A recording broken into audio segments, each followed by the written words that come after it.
Hey there, Drawyah here, and welcome finally to Microsoft Flight Simulator 2024. Oh yes, it's finally released, came out about 48 hours ago. Admittedly to a bit of a shaky start. I was watching the London Controller Jamie stream the other day, and it was absolutely hilarious kind of watching him go through the loading screen, while going through it myself as well with a couple of mates of mine on Discord.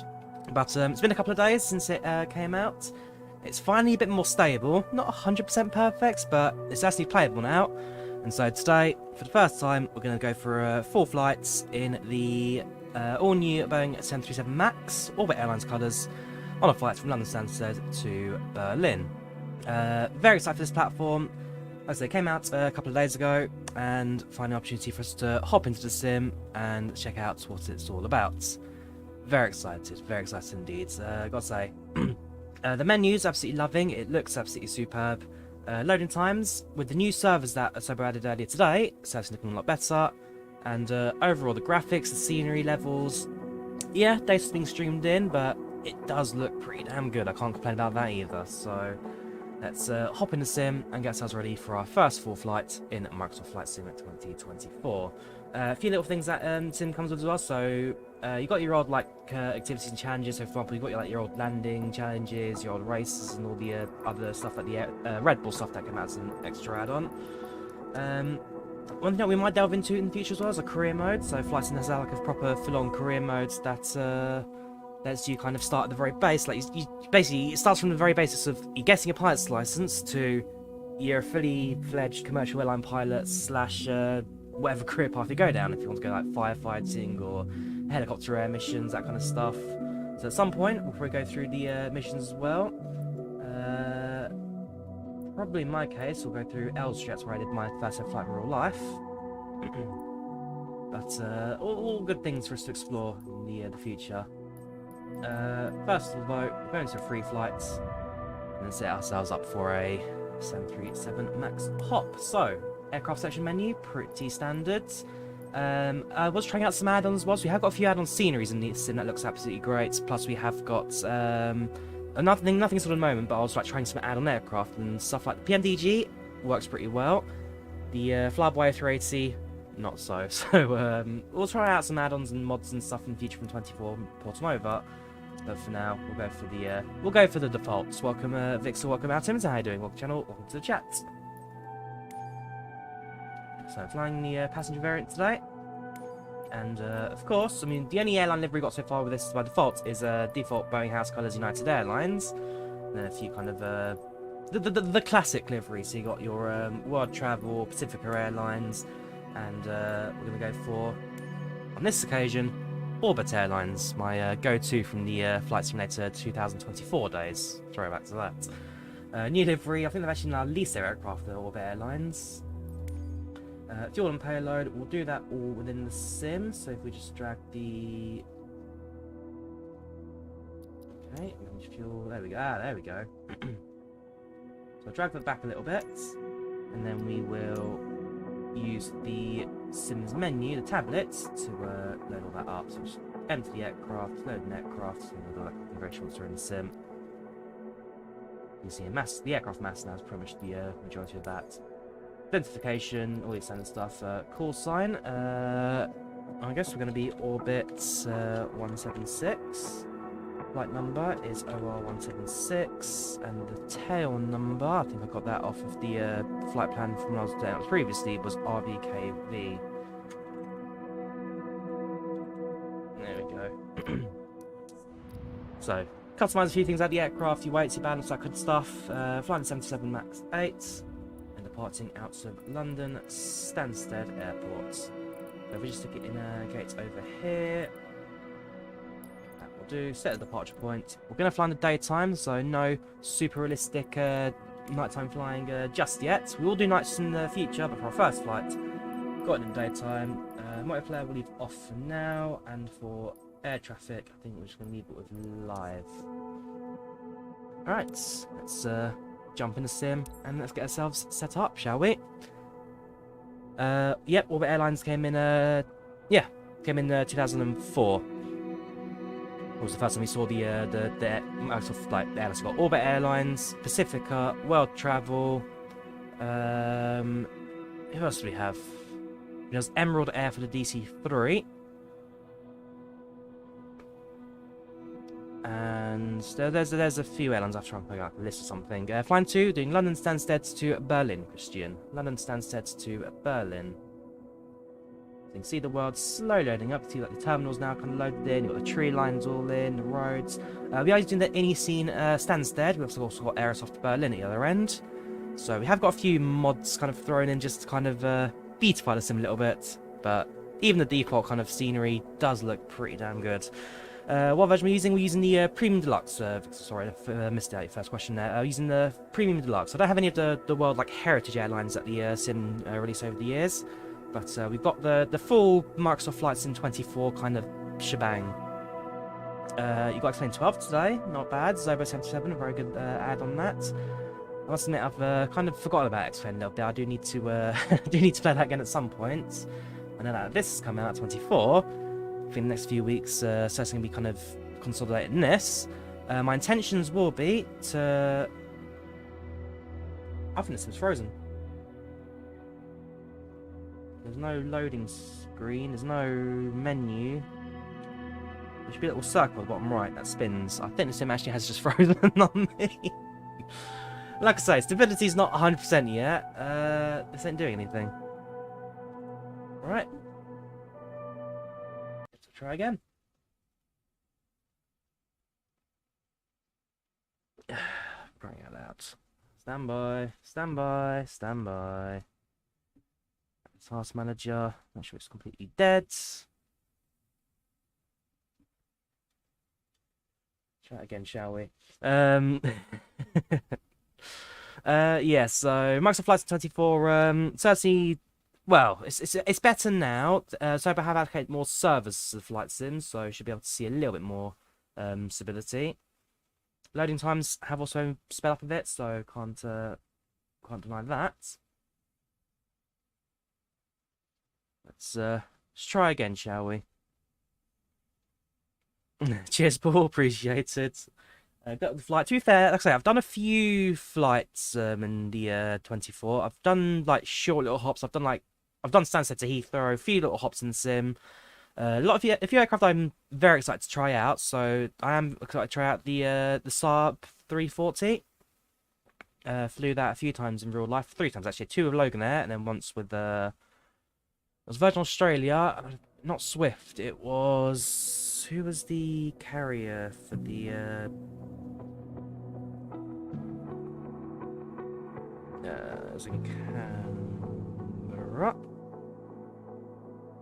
It wasn't Swift, it was Link Airways.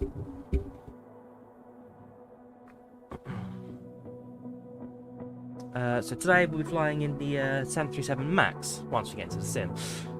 Servers are still a bit whack. They are a bit off, Dan, you are right. Not 100%, but they are better than they were yesterday, that's for sure.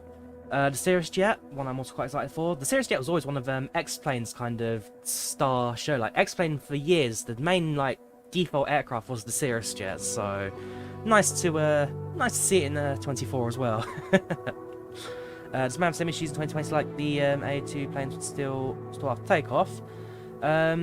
So I've not noted any issues with stalling after takeoff, alternator. The VNAV is a bit 50-50. It works, just not great. And do your planes keep shifting to left when right when taxiing? Not that I've noticed them, alternator. Taxiing isn't the smoothest process I must admit in sim, but I've not noticed any kind of major swaying. That sounds more like oversteering, which need to adjust. Alright, let's try that again, shall we? Right, 3 flights. Grabbing flight information. Cool, right. Boeing 73 MAX. Make sure that is still configured to, yes, configured. So by default it's the Boeing business jet version because B becomes for P. So passengers, livery, Orbit Airlines, fuel and payload, we'll dump it so that we can then load it up all in the Sims menu. Manage mass, quick fill 0%, cargo 0%, fuel, that's fine, and then just empty, whatever. Right, loading aircraft, it's good. Identification, that's all fine. Right, back. save. Find Stansted.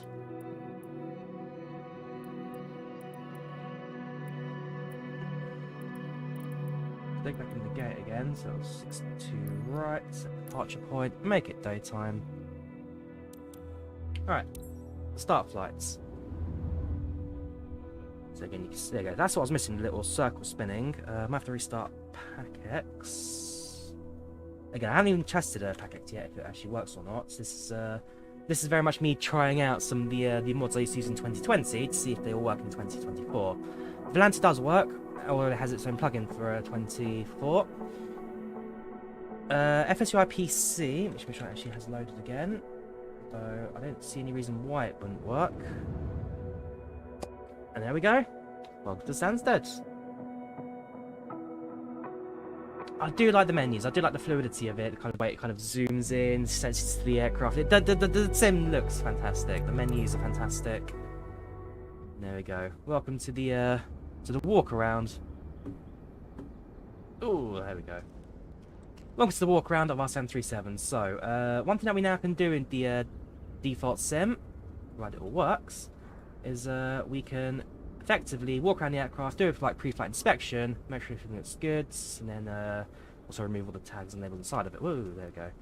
Still getting used to it, so we'll remove the static ports covers, remove the pitot covers. Come on, the walking's a bit awkward, I must admit. Pitot covers, continue around. Chocks we won't remove just yet, because of course we need to set the aircraft up. Cargo door we can also open up as well. Ready for the ground crew to move into position. The camera's a bit awkward, like I say. Remove the engine covers. And already, I'd now be ending this flight because this guy's actually crashed into the lower wingtip of our scimitars. Flaps check. I think in like the Cessna, and small aircraft actually like physically move the flaps, and flight services actually kind of physically see how they all work. Landing gear. Oops, look like landing gear. Check. The rear cargo door. Should I stop moving? I release the key. Just keeps walking on and on and on. Might have to reload FlyLive Studio as while I'm at it. So just do that. Get rid of you. FlyLive Studio. I don't know why, whenever we get massive nuisance of 3D trees and 3D clouds, it's like, it'd be nothing like before. Once it releases, we get used to it so quickly. I know, absolutely. I remember when Flights in 2020 came out, I was like, wow, this is amazing. Within 6 months, like, oh no, the world map's now pretty standard for Flight Sim. Alright, ailerons look pretty chill. Wish this guy would stop moving. I just want to move 1 step, not 700. I can also open the toilet. Stop walking! Stop walking! Stop walking! Crying out! Let my hands off the controls. There you go. Finally, stops moving. Open up the toilets, the ports. Yeah, the other thing I'm going to try and figure out is a balance between the sim, OBS, and all the streaming goods as well. Reset path flight again. So it's EGSS, EDDB, Orbit 176.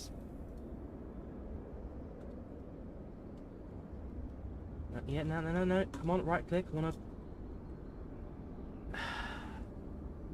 Stability could be improved. Right, check the other landing gear.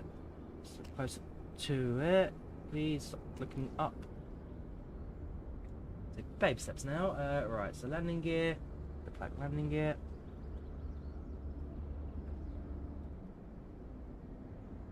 Was there a 3-point check on the other one? No, the other one was just the landing gear. This one's a proper 3-point check.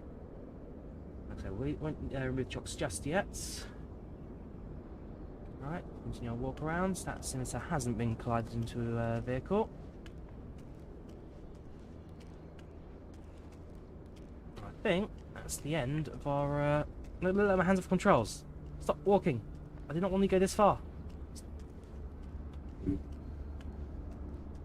I've released it. Why are you going? Mate, stop. He's walking on his own. I can guide his direction. For crying out loud.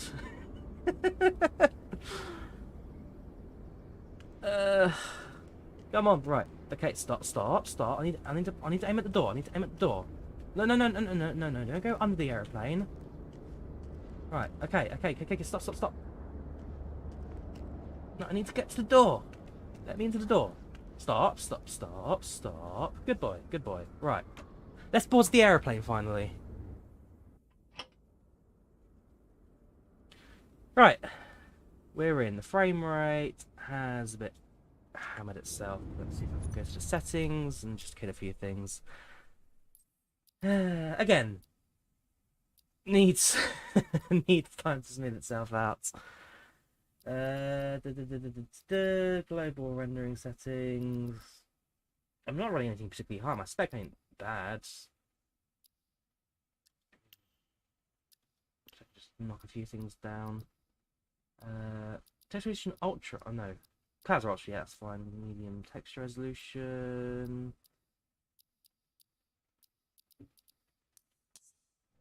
All the buildings down or not. If you look at Task Manager, at the moment RAM is being quite heavily used. 87% RAM used already. GPU, that's already at 90%. Microsoft Flight Sim using 76% of an RTX 3080. Hopefully optimization is something that come in the future. If I look at the GPU, there we go. So yeah, so 3D pretty much been maxed out. VRAM maxed out. Video encoding, that's going to be OBS.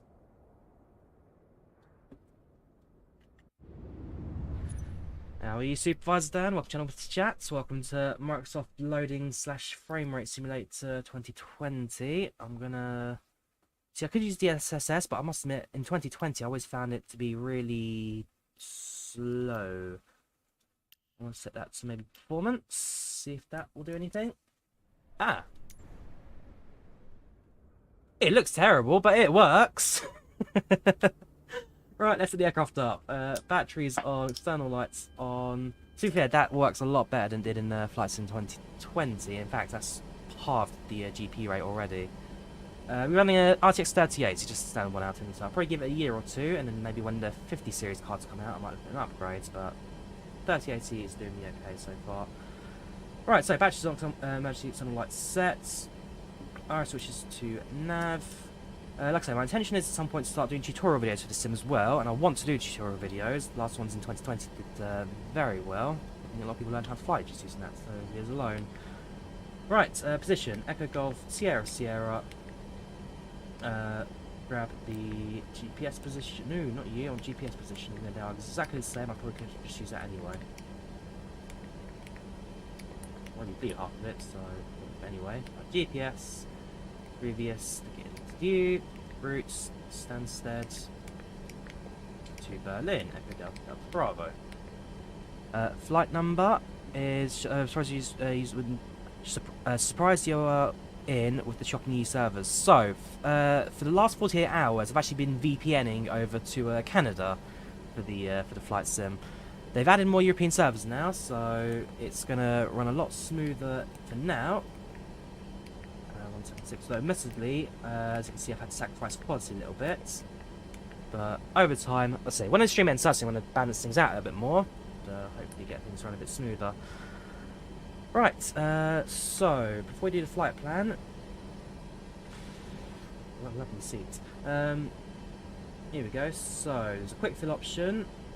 I don't think there's any proper like ground handling service just yet. So if I go back to lesson balance, yeah, so it's all going to be quick loading for now. Again, GSX, love to see that in Flight Sim in the future. Something that we'll have to kind of keep an eye on in going forward. This is Premium Deluxe, Saytoga. This is Premium Deluxe. Right, plug my waypoint. Starting off with Charlie Lima November. From there, we fly Papa 44 to Ratslow. The new FMS is a lot speedier, and for a default aircraft, no longer linked. They actually are separate panels, which are fantastic. Mike 197. Not using IVAO or any kind of multiplayer mods just yet. That will be probably the next stream once I've kind of got everything running a bit smoother and how I like it. For now, this is just pure Microsoft Flight Sim, pure me in the world on my own. I did turn on live traffic, so that start. I turned on live traffic. I don't think any of them actually spawned in. Again, servers are missing that data. Red fuck. Then we fly the Lima 620 to Tatcha. Medal is loaded, that's good, so I can now take clips if I wanted to. Directs to PAM. It's going to be... Good question. So if I go to... waypoint routing impacts. There you go, so PAM is going to be... Redfur, Amsterdam, Patcha, Campus 52005. 52005. Thank you. Pampas to Isadi.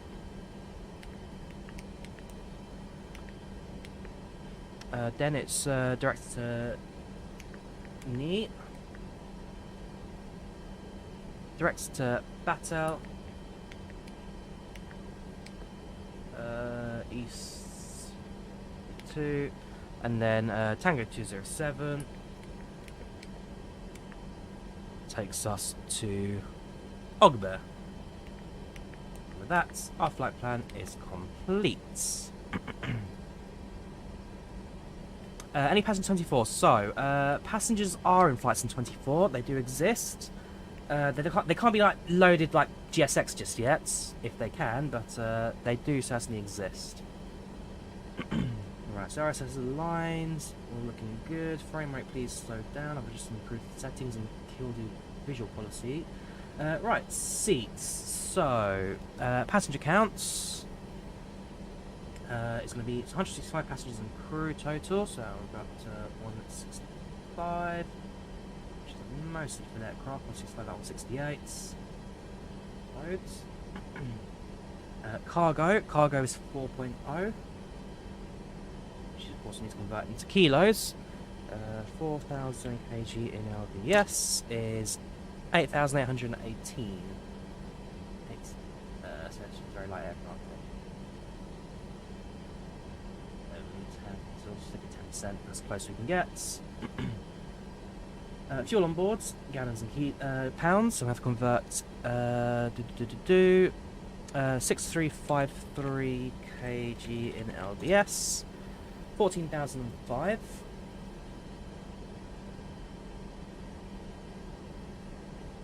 I wish that would update.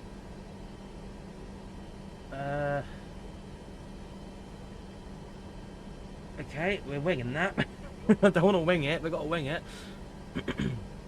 Okay, we'll just fill up our left and right tanks. We'll leave the center tank empty because that sounds about right for Berlin flights. That's not fun. Oh, there we go, 16,000. Okay, so we're about £2,000 over, which it'll do. It will do. Alright, pilot book, so you can see like all my flight logs and previous trips and that kind of stuff. Mostly messing about. So I've done a few little short flights as well. So that's not Heathrow to Northbold. So I did the Heathrow, Stansted to Heathrow. There we go. Stansted to Heathrow flight. That was a complete flight. So logbook and actually, and then you can actually access all this in the sim as well. So if you're in the middle of a cruise and you get a bit bored, like let's just have a look what's going on. Yeah, you can actually track all this stuff, which is pretty cool. And that's just all this stuff. So that's all. Ah, wait, kilos. Okay. Volume will still be gallons, I guess. Nautical miles over kilometres, feet over meters, knots over kilometres per hour, and then 4 centigrade for good measure. In terms of full map, no taxiway charts yet, so you can't actually see what taxiways we're on, but full charts nevertheless. That's going to be fuel option, payload options. Ah, okay. So we could have just done that through here anyway. So let's reconfigure everything again. Now let's also in kilos. So passengers 165, cargo 4,000,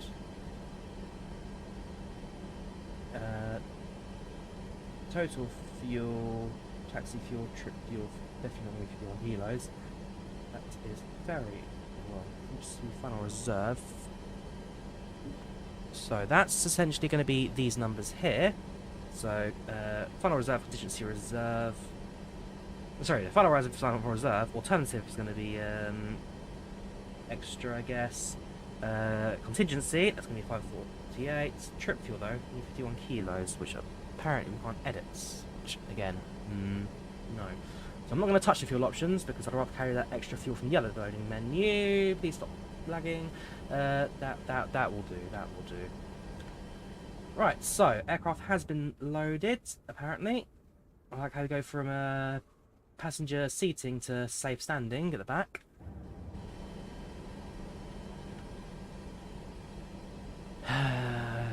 Optimization, please, Microsoft. That's what I really need to focus on. Hey, it's play, bro. Can't say anything. Tutorial's not free flight. There's absolutely nothing. Yeah, it's definitely not a stable release by any means. But frame rates. What's going on now? So my GPU is maxed out again. That's great sights. Can I kill anything else, or is that it for what I can do? Super resolution, performance. Ultra performance. Okay, we can go even more performance and make the sim look even more terrible. Sharpening 80, probably not down to 70. Kill the VSync. Possibly. Still using 90% GPU usage. Oh, that looks terrible. I think there is a limit to how low you can go because that looks... No, sorry. Come on, Asobo, it's not that difficult. No, I don't have AMD. That's not gonna help me at all. Can I just kill it entirely? Not really. Yeah, Real Gamer YT, glad to see you back. Hope you've been keeping well. Can I just knock this down to like 1080p or something? That is bad. You know what? We're going to Canada. Canada worked absolutely fine for me yesterday. I don't know if this is just this. Well, no, it can't be the server because it's my GPU that's being hammered right now. Turn VSync back on and have it at 30 FPS again. Alright. Let me quickly jump over to Canada for VPN. Canada. Oh, that was not good. I think the Twitch stream is dead. Twitch, unfortunately, has been knocked out. Departure time to Berlin is about 10 minutes. Right, okay. Focus. Pro heats come on. Window heats come on. Please stop lagging for me. Please. Right, back to flight planning. Cruising altitude, flight level 390. That's not good. That's not good. That's not good. 90. Okay. Cruising winds 275 at 47. 275 slash 47. Invalid entry. I don't get why. Why are you like why are you using 90% of my GPU's 3D? There's no reason for you to be that high. My settings aren't particularly high. Dynamic settings, frame rate target 30. That ain't working.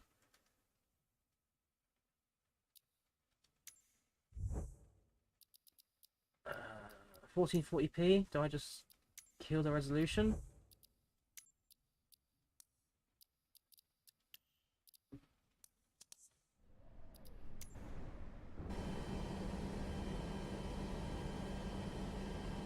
Alright, 1440p, it knocks down about 10%, which means you get a bit of breathing room. Okay. It's not the progress I wanted, but it's progress. Right, cruising winds does not work, so we'll just get rid of you. Zero fuel weights is going to be 60 point... Use a tablet, because that's going to be in pounds. Oof. Crying out loud, Sim. Just need to work. I want to be able to fly and be happy. I've already uninstalled 2020, so I can't even go back. Right, zero fuel weight is 63.6. Oh, it's only in kilos, then, is it? 63.6. The answer is no, because you want it in pounds. So now I have to convert everything into pounds. I'll use that number then. So, zero fuel weight is 134.2. Reserve fuel is, so a bit of maths is going to be 17, 18, 19, 21, 25, 2.5, which in pounds is 5.5. Cost index that I can do is 25. Present altitude 4,000 feet. Let's keep that. N1 limits. I'll do that in a second. Let's do our departure. So, departure out of London Stansted is going to be runway 22 on the Clacton to Echo departure. Keep that. Let's take off numbers now. So, that's our SIDS connected. You should use Clacton as a via point. Use a medium takeoff, D-rate climb. 5 degrees of flaps. Trim 5.25 and a V1 at 137, rotate 138, V2 at 149. So 5.25 will go into the trim.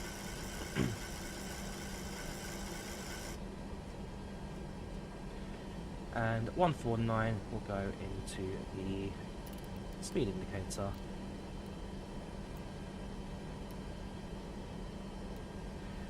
Initial climb, there's no ATC, so we'll go straight to climb level of 390.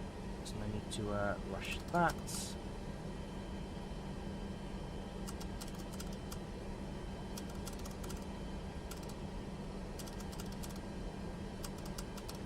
I must admit, I do like being able to kind of click and drag the numbers. It does make life a lot easier to have to scroll everything in increments of 100 feet. 6, 7, 8, 9, right, 39,000 feet sets.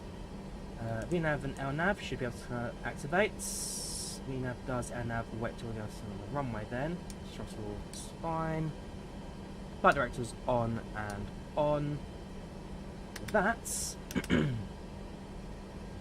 pretty much ready for push and start. So, AP will start now. Fuel pumps for the APU in 737.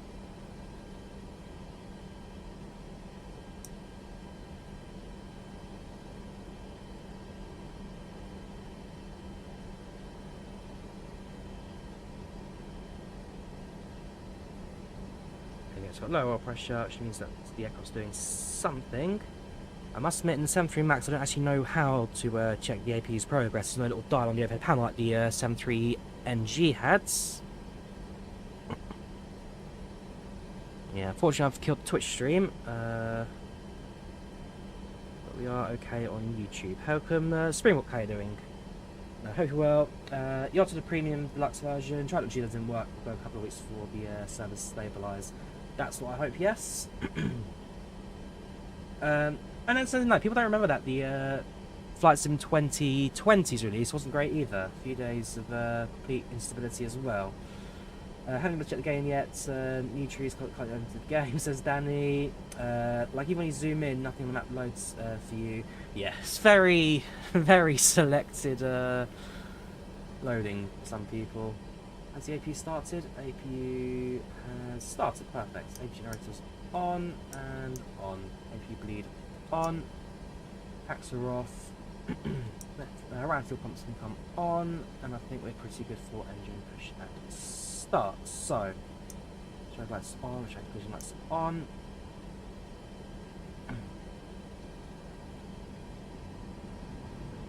So, the aircraft has got. Are you sure it has pushback? Looks like skip that for now, so nothing else to do. Aircrafts. Does it have pushback? True. It must do. Buttons, check this information, go back to that screen I was on. Environments, so that's going to take off the landing calculators, so to go to 50%. I know the A330 had a built-in pushback tug. I don't actually know if it has one now. Sure it did. Route, flight details, fuel, payloads, navigation log, and charts. Maybe it doesn't. Okay, so what I'm now going to have to do is hop out of the aircraft again. Here comes the walking bit. Manually, I'm now going to have to do all the chocks myself. So, chocks removed.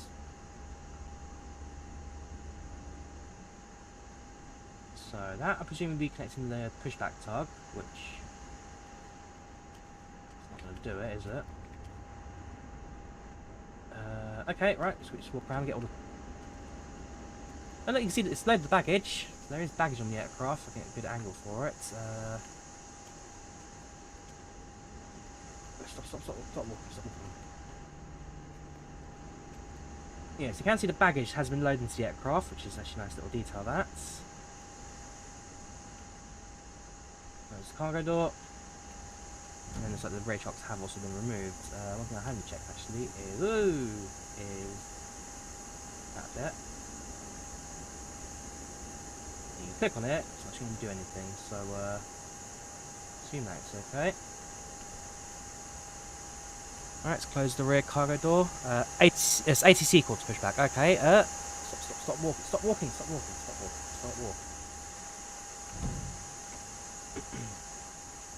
Did I close the toilet thing in the end? I did.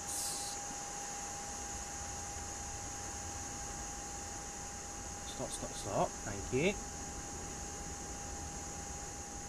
Very temperamental around at the moment. Perhaps it's just Canadian pilot, then you require just Canadian stuff.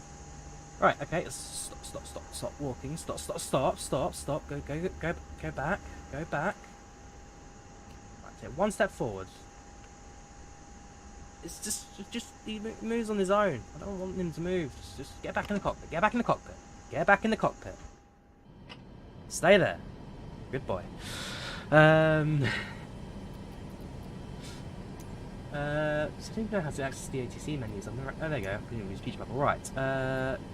Ground services. Thank you. There's nothing here. Request pushback. Oh no, there actually. There is a passenger board. Okay. 176 requesting pushback. Hang on. Go back to clearance.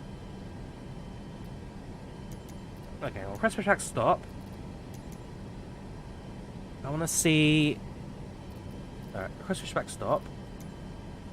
Ground ORB 176 Oscar, Romeo 176. Because right now the cabin is empty. If I requested passenger boarding, would it actually then board the passengers?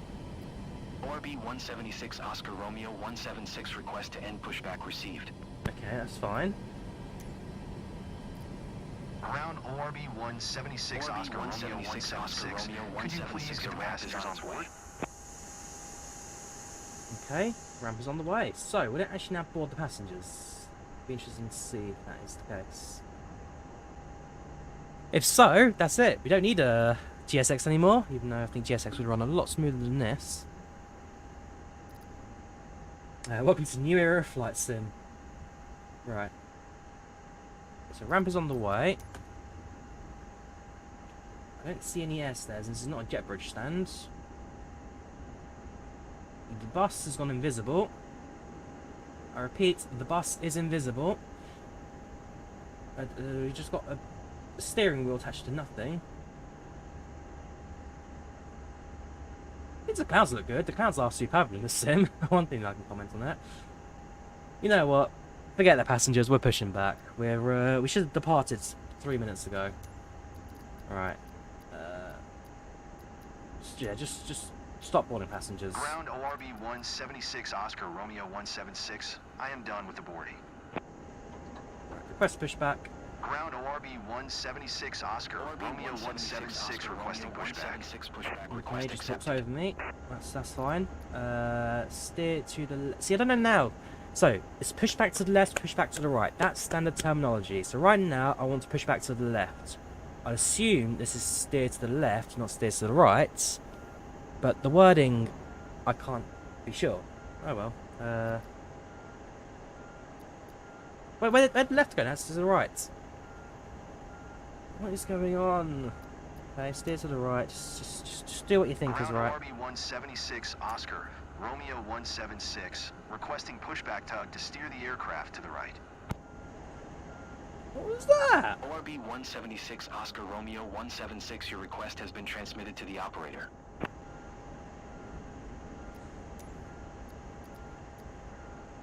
So what is this? Is this just gonna steer it on a swivel? Is this how it's? Is this how this works? Okay. Right, now I'm gonna go straight. Ground ORB 176 Oscar. Stop Romeo steering. 176, requesting pushback tug to push the aircraft straight.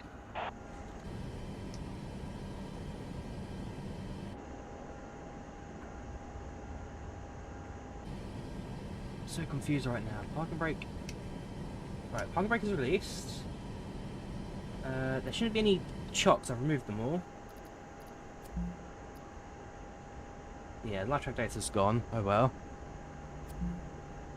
There's down a livery aircraft. This is default livery, Nick. This is a default livery. Right, you know what? Steer to the left. If I have to do a full 360 spin, we'll do a full 360 spin. Romeo 176 requesting pushback tug to steer the aircraft to the left.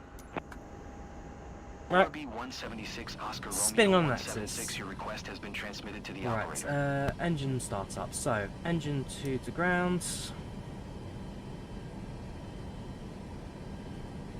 Alright. Note to self, check if GSS is compatible yet. If not compatible, we're going for toolbar pushback.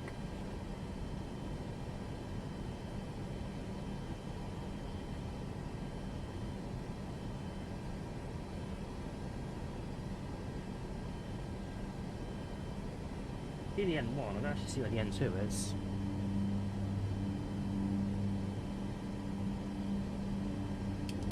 Alright, we'll just base on the N1 then. There you go, N2, sorry, that is visible. It's just really ghosty. Oh no, it has actually pushed it back though. Not great, but it has actually pushed it out the stand. Why is it so difficult? Just look at the bright side, Drawyah. The clouds are pretty.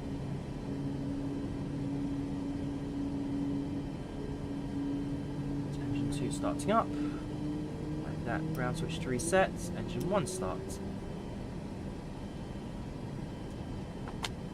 It is compatible, is it? Okay, thank goodness for that. Cheers for the heads up. I'm downloading it as soon as I finish.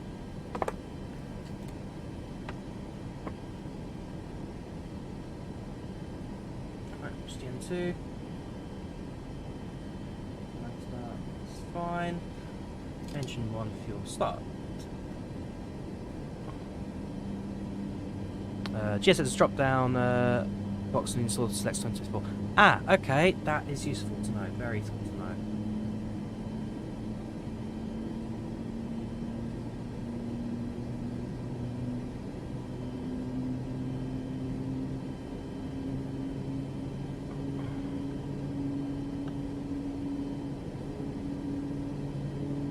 One thing I do quite like is actually flight control replay is now built into the sim. That's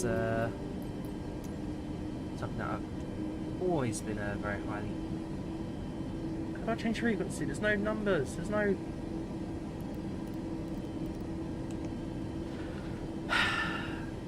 Moving on.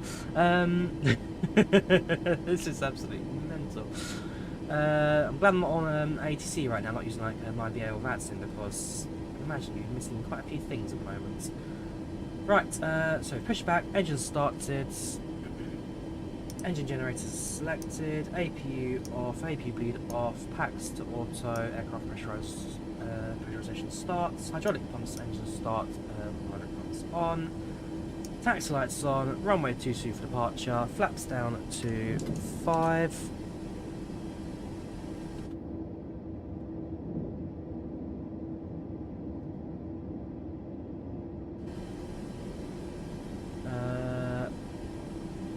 Right.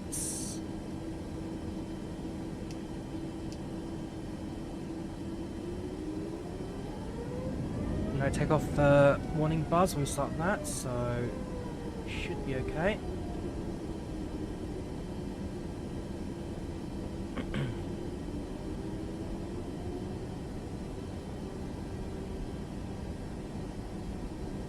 FS is also compatible. Yeah, we won't use it on this stream because like I said, I want to try out a vanilla flight sim experience first. Just a few mods. I just realised I haven't actually started packs yet.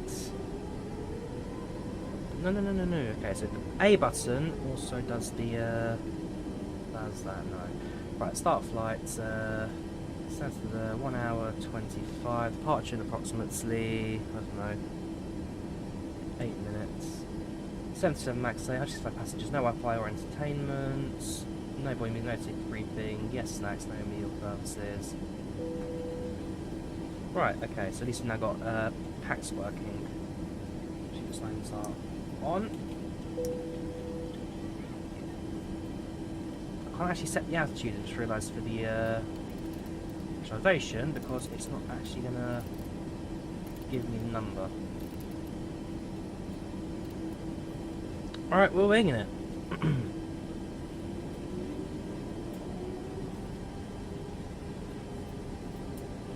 Yeah, so PACX is just FSUI PC. If your FSUI PC is compatible, then yeah, everything else should be. You're ready to go when you are.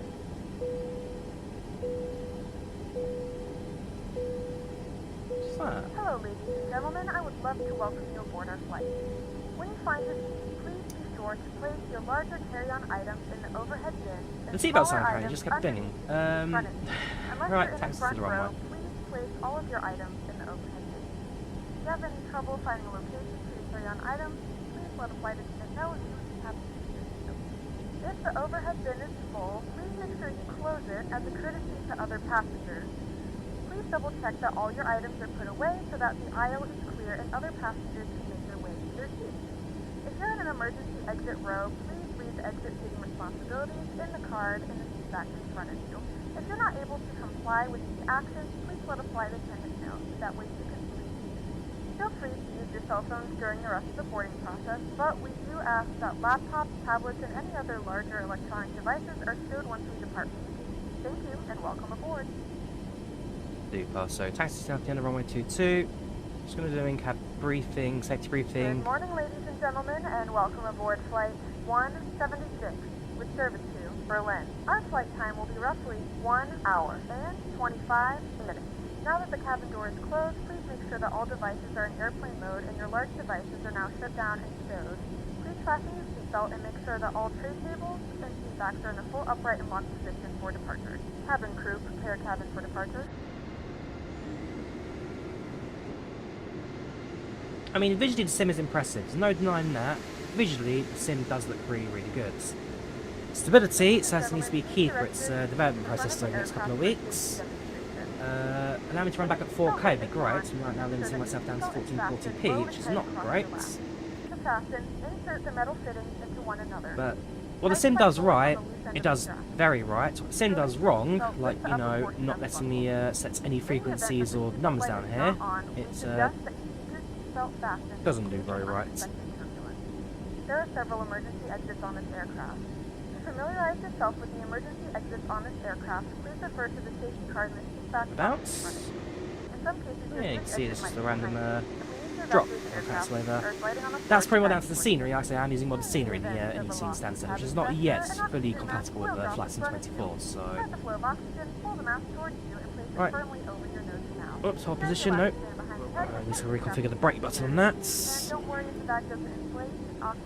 Right, landing lights on, turn off lights on, taxi lights off, upper position, lower position, logo lights off. Aircraft's pressurised, everything looks good. Let's enter the runway and take off, shall we? Smooth performance, I've butchered the scenery settings. This is basically Microsoft Flights now running at low quality graphics. If it doesn't inflate automatically, you may blow into the mouthpiece for manual inflation. This vest is equipped with a whistle and a light. FPS better than 2020. When it works, yes, wrong way. But if you looked at it at the start of the stream, no, the frame rate was not good. But it's definitely a bit smoother now. Airplane mode and your larger devices must be turned off and stowed at this time. Please securely stow your personal items. Make sure your seatbelts are fastened in seat backs and tray tables are in their full upright position. Officially, I can't actually take off yet until the safety briefing is completed. Again, I need to remember this is not the brake button. No, this is the brake button. Does the LNAV hook on now? It does. Throttle does also hook on. Right, well now the cabin crew has quickly finished their safety briefing, and then once they're completed, they will start our takeoff run. Okay, they're completed. Let's start our takeoff run. Throttle's 40. Engine's 1-2 stable. The toggle button does not work yet, nor is it like a clicky screw, so we are just going to manually max throttle it and get it out of there.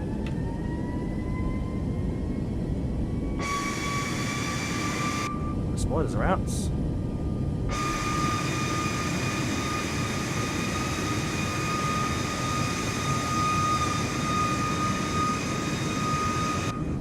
Did not.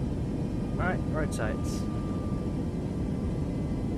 Oh, that was my worst takeoff ever. I was even holding the stick down, the aircraft just rotated on its own. Positive climb gear up.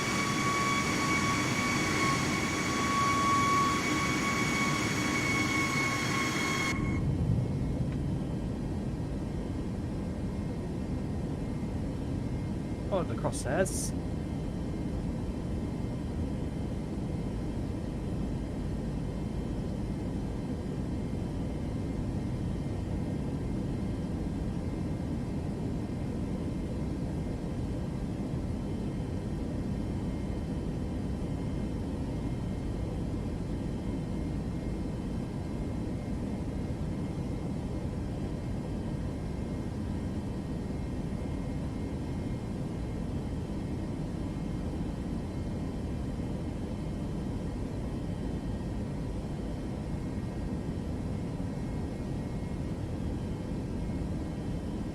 Crosshairs level out, switch over to autopilot, let the aircraft take on the flights. 4,000 feet initial climb, that's what we level off at. A bit above it, but it's not the end of the world. You're on the ATC networks, flaps to 1. It's up.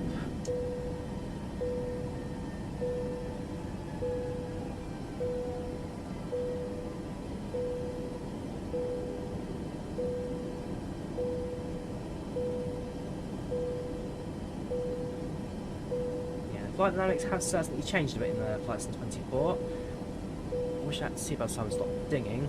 Have to bear with it a minute. Yeah, the flight dynamics have changed a bit, so they're using a lot more kind of air data to kind of create the flight dynamics physics. Let me explain in a way.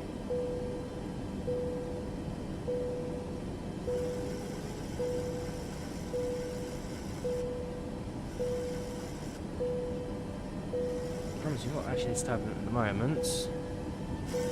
On.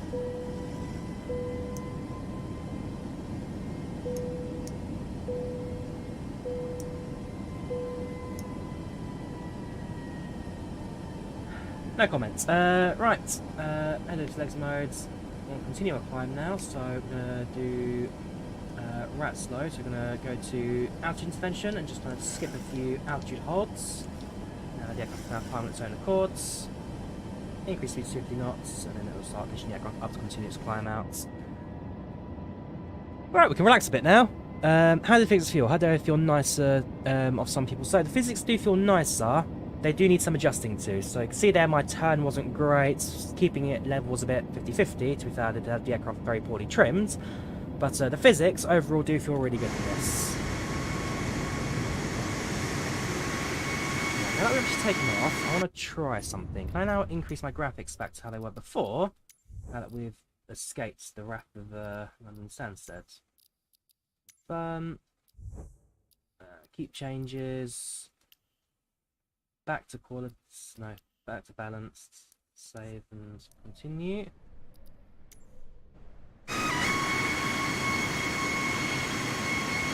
No, not worth it. We're going to leave it at 1440p for now. Not what I wanted, but seems to be doing way to keep it stable.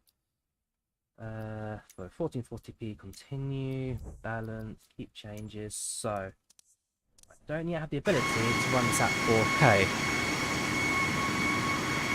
Even 2K, but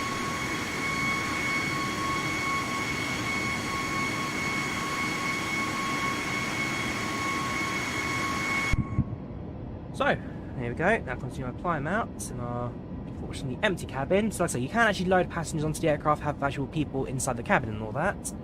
Well, it appears to not yet be fully functional. Servers aren't stable, you are right, Danny. Servers are a bit 50-50. Looks a bit jerky. I mean, we have got some dropped frames on the stream, but I don't know. I mean, if I move the camera around a bit now, this doesn't look too bad. But I think that's more going to be down to the stream, the jerkiness. I'll wait for the camera to now appear on the stream. The problem with OBS is that it's very GPU heavy. Well, that doesn't look too jerky. And yeah, having tens of thousands of people running at the same time ain't going to help its case. I might actually press the stand altimeter button, can I? No. Gentlemen, we are now passing through 10,000 feet. Key command it is. On your larger portable electronic devices. As a reminder, please keep your seatbelt fastened while you're seated. So, continue our climb out now. We've got 10,000 feet. See what signs can come off.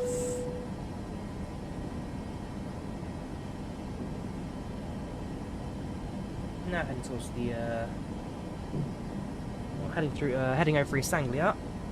Soon to hit the English Channel. You can have it up and move around the cabin. However, we ask that you keep your seatbelt fastened when Off. you Turn off lights off. No lights don't require them. Everything else is pretty good. Got a HUD. Does it work? The answer is yes, it does, and it also does replicate your data. It's not going to be too good at the moment, because of course easy to work coverage in the night, and daytime doesn't really do anything. Is that the seatbelt back on? No, turn them off. 1,000, stable. Yes, I hope they'll say in about a week's time things should run a bit smoother. But now it's not terrible. It is running. Scenery does look pretty good. I think the clouds improvements are massive. The clouds look superb now. Ground scenery is pretty similar to flights of 2020. I quite like the reflections. The water reflections have been massively improved. When it runs, the optimization is pretty key as well. Just at the moment, of course, I haven't right now against 4040p. Yesterday I could run it at 4K no problem, so I don't really know why it's suffered so much. But for the most part, it's running pretty smooth, running pretty stable. Continue our climb outs. Next arrival time in Berlin is approximately about an hour and a half.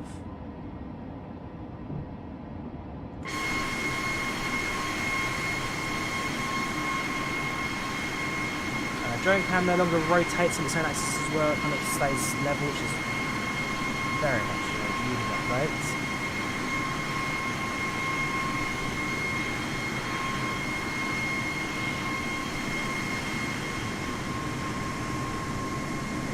Yeah, flights in 24 is going to be one of those things where hopefully in time, give it a few weeks, it should sort itself out.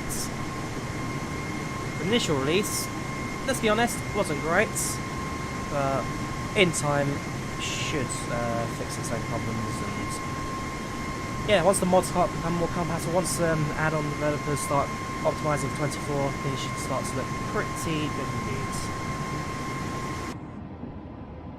indeed. Blending in a free flight for 2 hours. Ouch! Ouch! Ouch! Ouch! Ouch! Ouch! Yeah, setting the controls was a pain, to be honest, having to reconfigure everything for flights in 24. There was a way you could have imported your 2020 controls. There was like an ad on the flights.to, which lets you kind of export your 2020 controls, and then you can find a way to import them to 24. My mate spotted that video, and we both realised, we've already uninstalled the flight sim. This is not going to help us at all. But it is what it is. Do thunderstorms have that signature in shape top of that signature? Lost now. Signature ambush shape on top. Yes, they do. So I was flying through a thunderstorm out in the US yesterday, and the clouds do look, especially during thunderstorms, kind of the way they kind of build up does look absolutely superb.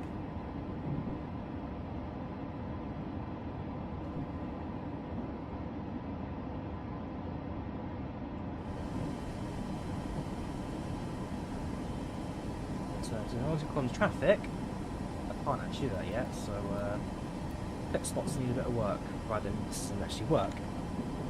Let's go through the cabin quickly. It's these on board our Premier Microsoft Flight 24 flights. Any names you recognise, give us a shout. Yes, that's a mix of English and German names aboard the aircraft today. But PACX does appear to be fully compatible from day one, which is good. A few passengers with surname Reed on board. If there's a Jared Reed, then that's throwback to one of my first flights in 2020 actually. Man who locked himself in the toilet and absolutely ruined service for first class passengers. No names I recognise personally. 165 people on board, mostly full cabin.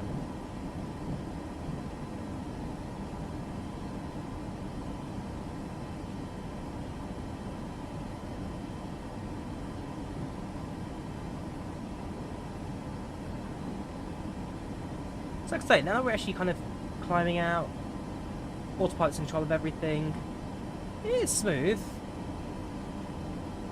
I'm just trying to see what's on again. If I turn that on again, it's automatic, it's just start digging itself like crazy. Hopefully not. But that's it, now that we've kind of let the aircraft take control of everything, it's not looking that bad at all. Frame rate's pretty steady, I'm running it right now at smooth 30. Again, at the sacrifice of the actual resolution.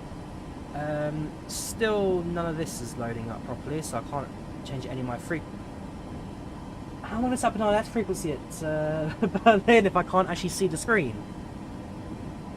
Oh no, that's going to be horrible. I might have to, right. I'm having to do a VOR approach if I actually do an ILS approach. How's the Max treating the new sim? It flies okay. It's missing a few systems, including, at the moment, all of the radio panels. Oh, I didn't spot that.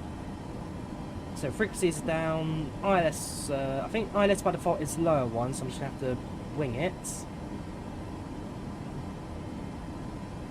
Oh, that's going to be horrible. Okay. It looks good though. I'm actually flying through the cloud there right now. You can see like the haze in the sky. Look, we're flying through a cloud. It looks wet. I don't think controls are quite that dark, so that's just pure exhaust fumes looking at right now. Orbit Airlines, my OG FS 2004 airlines. There you go. I'm now breaking cloud cover. Should be flying above all that. But no, overall, it's not terrible. It's not great at the moment. Please, Asobo, work on stability. But it's not terrible. We can actually take off and fly, even if it took 40 minutes to actually set up the aircraft, take off, fly, plus a sim restart because it crashed. But it's getting there. Like I said, my intention is to do tutorials for this sim, so actually kind of set up like in 2022, like set up tutorials like here's how you start the airplane, this is how you turn it on, like follow the steps, all that good stuff. I try and do landing ones as well. Landing ones take a lot longer to film and edit because of course that's the tail end of a flight, which takes forever to do. But startup tutorials for most of the base aircraft should be on the way over the next coming weeks. I've got a bit of free time now, so as long as I can balance out with sleep, okay, tutorials are coming. Bonjour, Bapino, ça va? Yeah, it's been a while, man. How are you doing? Is it not just displays being dimmed? I can check that.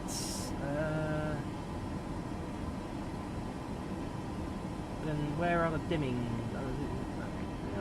Here, aren't they?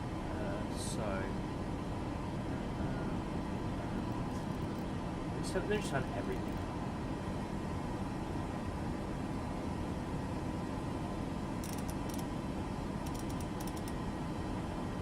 Nope, as far as I can tell, they are dead.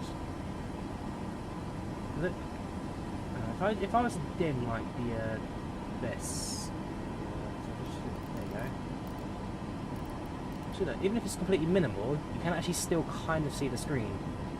On those lower panels, they are completely, utterly dead. Nothing coming out of those screens. Click something, don't know what I clicked.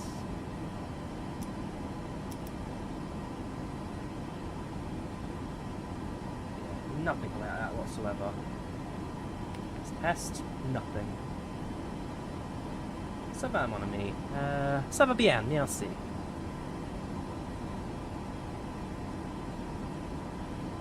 Once you get liveries, so in the main menu, you can go to like, you can configure the aircrafts. So you have like the section of between the, in this case 72 Max, you've got the BBJ and the passenger version, and the tab on the side of that is then the livery selection. So under aircraft configuration, then you can actually select the liveries. At the moment, the only real world airline for 73 Max is United Airlines. Everything else are the Microsoft Flight Simulator generic airlines. Again, World Travel, Pacifica, and Orbit Airlines, your main three. Similarly, the in-flight 2024, Orbit Airlines livery is just white with a bit of gold line in the middle of it. And for me, that was the Ryanair livery. Cause it was basically the Ryanair livery, but inverted. So it was blue top, yellow line, white bottom. That was Orbit Airlines livery for the 737-400 back in Flight Sim 2024. And then they brought in the more modern livery for the FSX A320 and 737-800s, and then this is their new livery. Kind of, not really Euro white, but kind of a bit of pilot shows. I like this livery a lot. I like this. I'm glad they're giving them a bit of a refresher for these custom views. In Flight Sim 2020 as well, you can set up like custom viewpoints, save them for the sim. So these are just custom camera save points. And drone cam. With drone cam, you're going to get a full like 360 view of the aircraft. We'll zoom in. See how Pat's in over. There he is. So this is the cameras are the same for Flight Sim 2020. The Flight Sim cameras have always been absolutely great. That's one of their like highlights. Kind of to be able to kind of move around, see different angles and stuff. That's always been one of its better features. So nearly at cruising level. We'll now look at our approach information. So runway 25 left is the active. It's going to be 24 left for the sake of this. Transition is there's no star apparently. I think Ogba, yeah, Ogba was the last waypoint. So Ogba transition. That legs, we switch over to plan mode. Let's just see if that all fits. So please jump over to Opera's page. There we go. So step, step, step. What is that? Okay, so we kind of fly.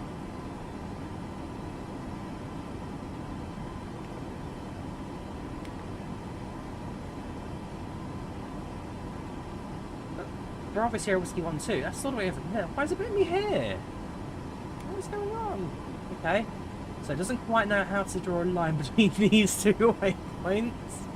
So apparently we're going to go all the way around and then kind of go inverted at Zanhim to go back. Okay. We'll see how it goes. We've got to vector ourselves. We'll vector ourselves. That's not great. 30 degrees of flaps. There's no ILS frequency, so I don't even know if the aircraft sim even recognises.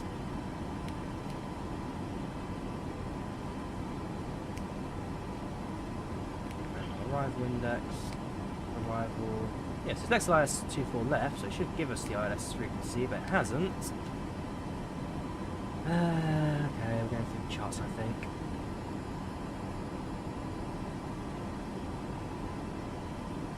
Graphics card running an RTX 3080. Custom views. RTX 3080 running right now. Full specs are down in the description below if you want to check out what I'm running. Right, approach shots, runway to the left.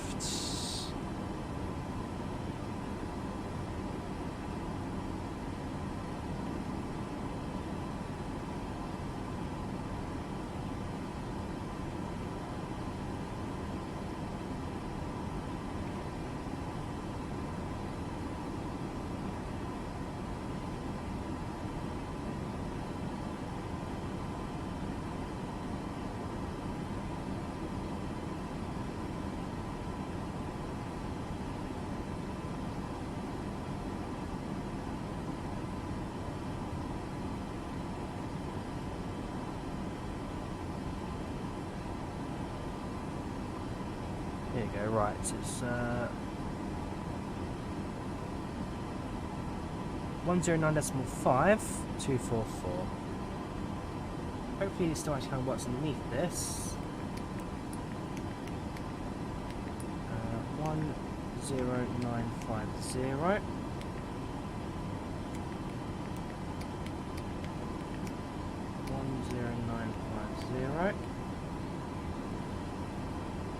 And of course it's 244.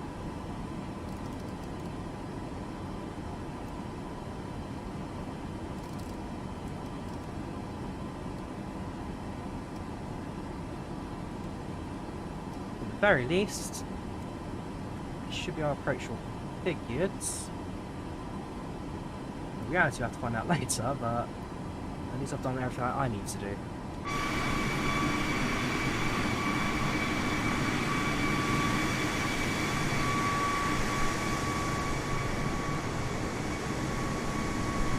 So again, the housing in sim look absolutely superb. The weather effects are probably some of the best I've seen in a flight sim. It's one thing outside, but definitely taking a lot of time to kind of get right. Optimization needs a bit of work, but we are flying, we are stable, we are smooth, and we are now only like an hour or so-ish away from Berlin. It gives me ETA. Probably won't do, because it doesn't really know what it's doing at the time. Progress. There we go. Yeah, it doesn't give me any destination information, or something not got a timeline, so we'll figure it out. But now though, we're up at cruise, everything's been pretty smooth, and across well on its way.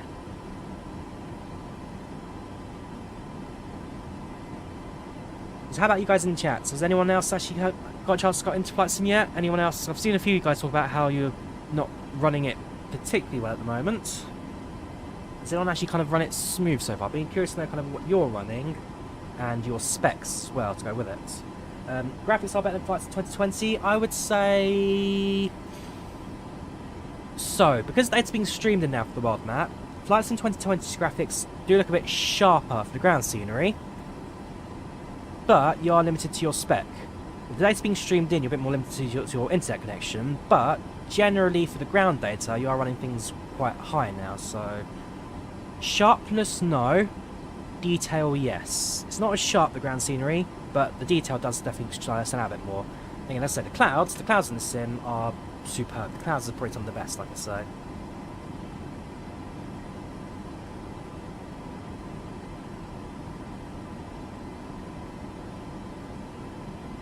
Interesting, so we are at flight level 390. Sims only detecting it at 36,000 feet. And so PACX, sorry, so the climb's not actually yet at 39,000 feet. That's interesting.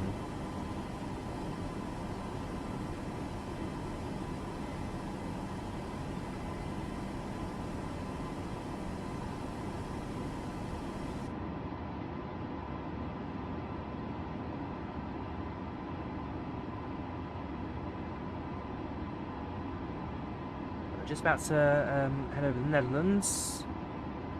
You can see a little square there where the ground scenery hasn't quite loaded in correctly. You can see there's no shadow, no shine effects on that.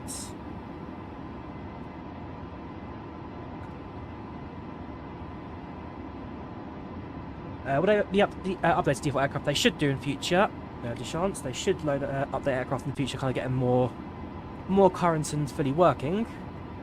Like even the default A320 got that version 2, don't forget, the Neo. That's when iniScene kind of jumps in and assists with that. So they should definitely update the aircraft in future. Expect a lot more kind of functionality. So you run a 4090, 1200K, 4 gigs of RAM, Primax Crystal. You got a lot of IL-2 Summit. Wow, that's a throwback. IL-2 Summit was one of the best combat sims of the day, and the crash physics was something else. When I was younger, I used to watch a lot of IL-2 crash compilations because it just physics was something else. Fair play, dude. But a lot of G aircraft VR in 2020. So my brother's a VR headset. I don't. I might see if I can try and borrow his for a couple of videos if he's willing. That's a throwback,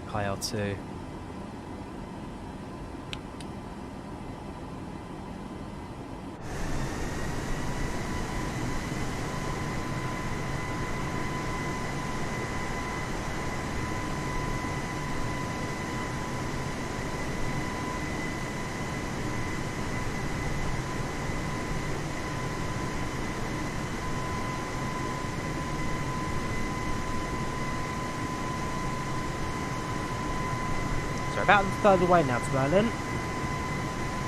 Slowly and surely making progress in the flights.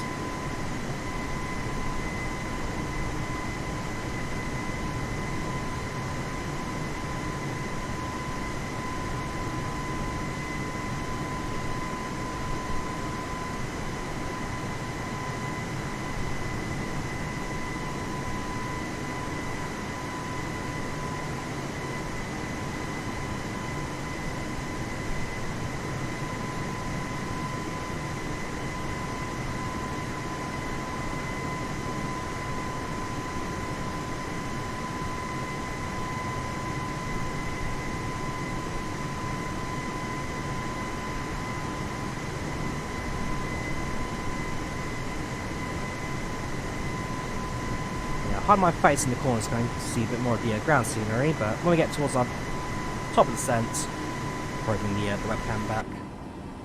Progress wise so far looking so good. Ooh, internet's dropped a little bit. OBS shaking around a little bit. Back to green now. So the connection lost a little bit there. Just a few more frames.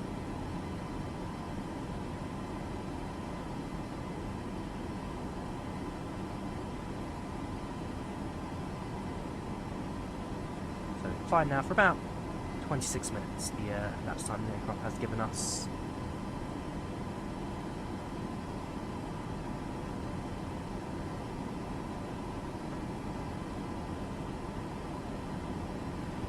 Cool, cabin crew now go through the cabin, sort out their snacks and drinks on board the flights. We'll be starting our in-flight service. We'll be serving complimentary drinks and snacks. Please look in the seat back for our list of complimentary and premium drinks. Premium drinks are available for a small charge. Please note that we only accept credit cards.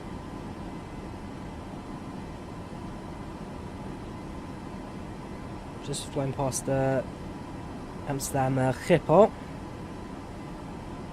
Left-hand turn. Yeah, that's all right. I think. Staying on course at least, which is good to see. Try and get the traffic information up. I think tomorrow. What I'll probably do tonight is see if I can get the PMDG to run a bit more stable, and tomorrow we'll try and fly the PMDG 737. I might try the iFly Max as well. I've not tested that one yet, but the PMDG I seem to get running pretty okay, so I think that'll probably be our next stream. Try and improve the aircraft a little bit. Now, so the flyby A380 does not work at all, I'm afraid.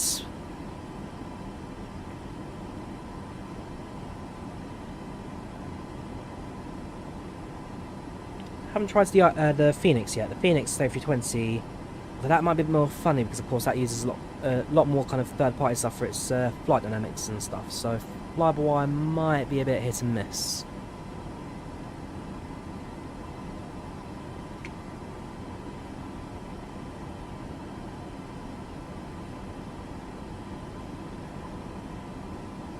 But for now, flight progress seems pretty okay. Nothing too much to worry about.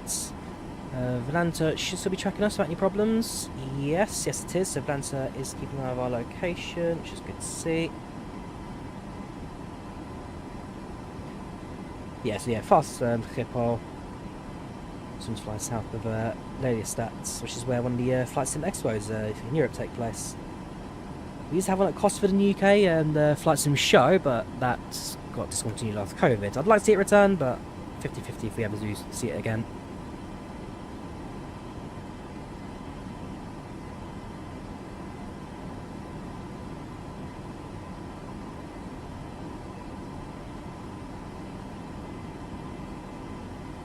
Passenger satisfaction 99%. So cabin crew now in their service. From a passenger perspective, we're doing okay at the moment. We've got something we can look out towards.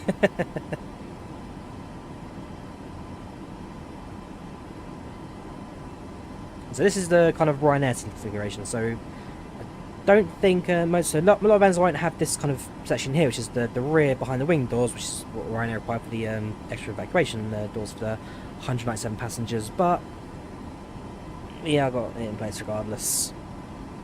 Have you checked CPU cores? Is it using them all or more than one? Interesting. So let's have a look, shall we? So if we bring back Task Manager, welcome back. go away. Thanks, thank you. So GPU you can see now running a lot more steadily. That's always good to see. VRAM being maxed out. Go to CPU. So I wouldn't say it's utilising every core. So you can see, so core 1, CPU 0, 1, 2 being utilised, 8, 9, 10, some action in 20 and 21. Some cores you can see this entire array here is running pretty quiet. Change graph to back to logical processors. So yeah, it's not using everything at the moment. Maybe it's worth seeing this one back on the ground. Back when we're line of loading stuff or kind of doing something a bit more technical, like approach configuration, we'll have another look. But it's not using every threads of my 5900X. In terms of RAM, running pretty steady at 23 gigs, so it's not maxing that out, which FS 2020 used to do quite a bit. VRAM, again, the 3080 should have had 12 gigs of VRAM. 20 series cards did, the 30 series then dropped down to 10. Would have been very useful, but even now 3D utilization is only using about 46%. So if I were to go back to 4K again, would it run without any problems? You confirm. Keep changes. So if I go back to my native resolution and drop that back up to 80. So now it's smooth again.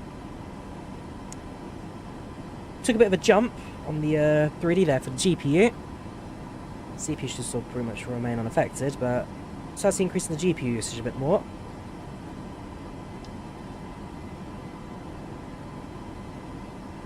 That's all still dead. And this is like an extra brightness dial that I just don't realise, but I can't see any information coming out of these systems down here. Which is a shame, because when I tested this yesterday, those panels were working fine. Just today, it seems like it doesn't really want to do anything. A little bit of panel brightness, I guess, on the moment. There's no life coming down here.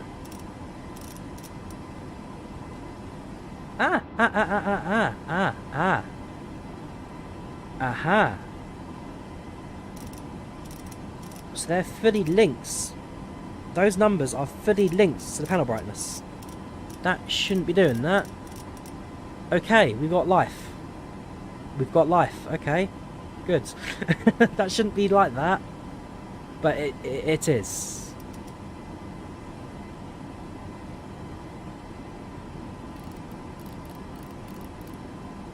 Increase you, yeah. Okay. So that's an inaccuracy. The panel brightness switch shouldn't be affecting the actual information like that. Yes, you are correct, Barry. Cheers for that. It shouldn't be doing that, but it is.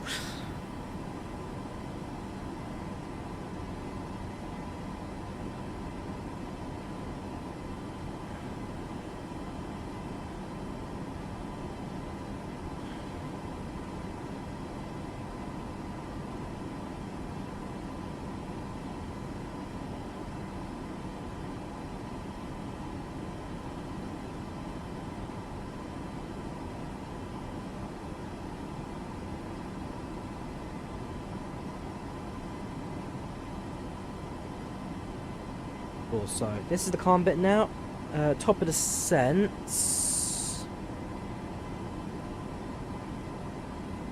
is not marked. Okay.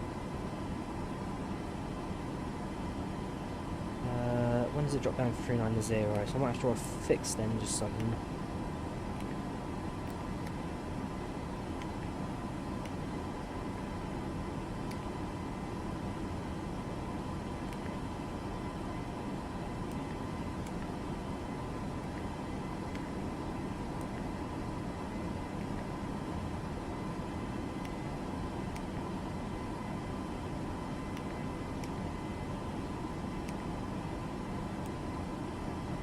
So there's no top of descent.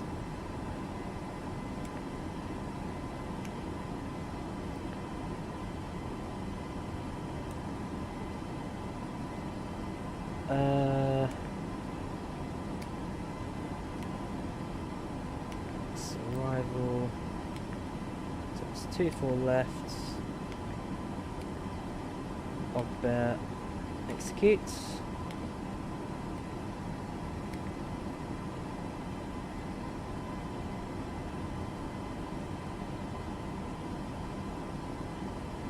Right, okay.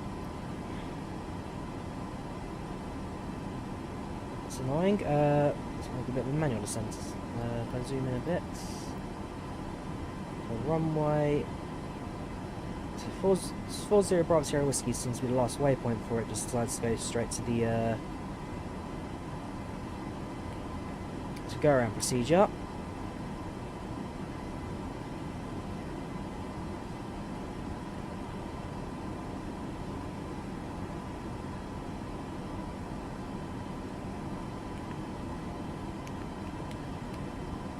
Flight level 390, so you can see 118. Might be a manual descent in this case. Annoyingly, it hasn't given me the actual runway waypoint either. It should be like an RW14 left marker. Don't think it's going to let me do anyway. Runway 14 left. Not in database. Cool. So it's missing the runway.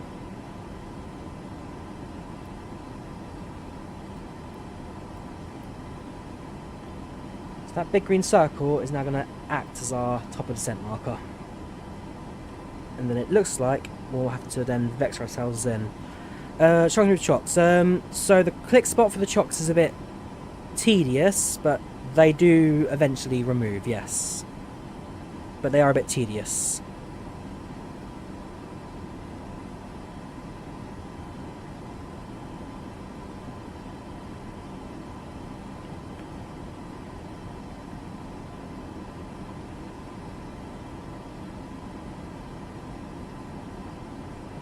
I don't know about VATSTEM yet, but I do know that IVAO is fully compatible now with Flight Sim 24, so as well I might try to set that up and see how that operates as well.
Why is there no top percent marker though whenever you do flights? Also, and are you talking about Flight Sim 24 Victor? So this isn't a problem that everyone has. It's only me that right now has top percent issue. Okay.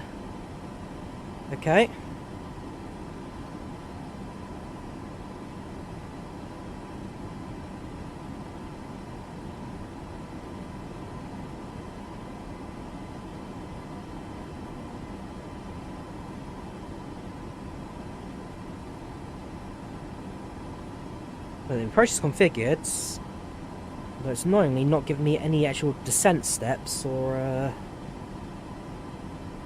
If you ever, look, so right now it's showing me 390, level 390, all the way to even the hold beyond. Okay, the hold's not, but not give. So you see that, so it knows that it's a glide path 3 degrees down. It knows there's a glide path there. It's just not giving me any actual steps for top of descent.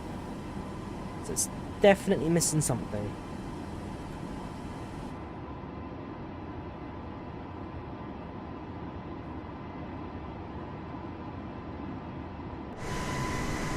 Ground scenery has also completely gone.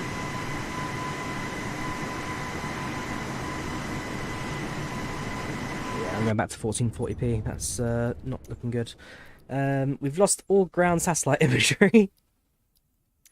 What is going on? Why? Flight Sim, why would you do this to me? I was just singing your praises half an hour ago.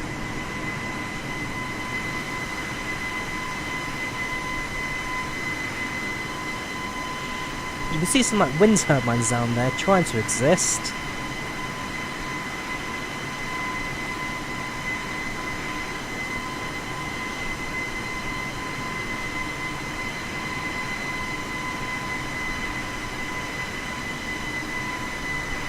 Flight Sim 24 performance, Cloudscapes, so far, in terms of, at 1440p, great, at 4K, not so great. I don't know where the satellite imagery is gone. Should still be sending this data. Online. So yeah, fetch gravity is turned on, traffic type real time online, that's not working. West Europe, so we are connected, it's not lost anything, just I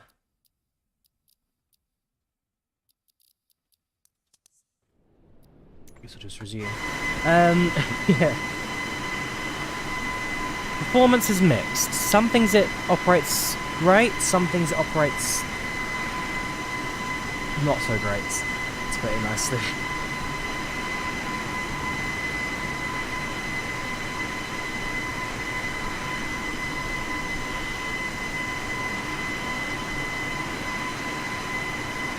I say the clouds visually look impressive. Again, I've had to downgrade the settings just to get this thing to run smooth in the stream. I'll have a bit of fun balancing that out in the next coming days, but yeah, it could be better. It has been worse. So I remember when Flight Sim 2020 first released, that performance was terrible when it first came out. Will I make more explained 12 flights? I'd like to in the at some point, Vixel. I'd like to. So that top of the descent marker, I know that the intercept altitude for glide path at Berlin is 3,000 feet. So it's just a case of having to adjust our descent path to kind of hit that top of that marker, to top of glide path marker, which is going to be about 1,000 feet per minute as descent rates.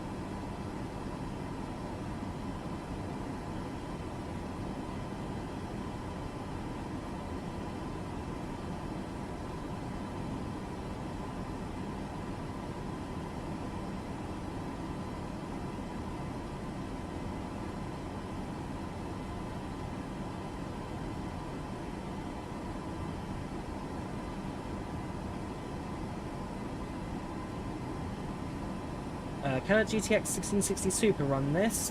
Should be able to. So that's the 1080p, no problem. 1440p might be a little bit hit and miss, but I don't see any reason why it couldn't run it. How to find a flight model? The flight model's okay. So it uses a lot more aerodynamics simulation to keep the aircraft flying. Again, similar to how X-Plane models its aircrafts. It's not perfect. There are one or two little things that need to be adjusted, but it's not bad. Certainly jetliners will need to take some getting used to, getting adjust to, just kind of run things, fly things smoothly.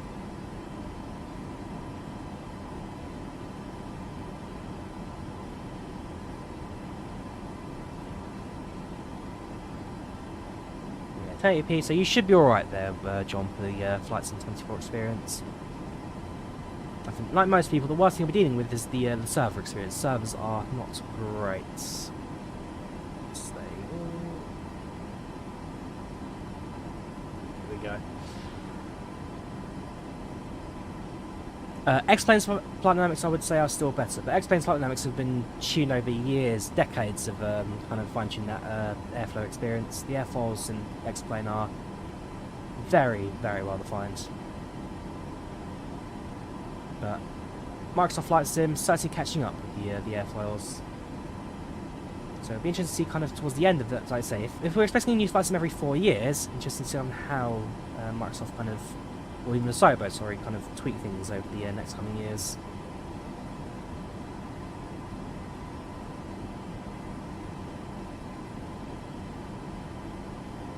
Ah, is that top of the... Is that... No, sorry, no, that's just... I was gonna say, is that top of descent? No, that's the 110, the 118. So I've just drawn the circle off. I was, oh no, it's got a mark on it. No, it's not. Descent will be manual today. Show clouds in third person. This doesn't know justice. If I go back to 1440p quickly, back to 4K again, that's a bit more justice. Even the frame rate is not as good.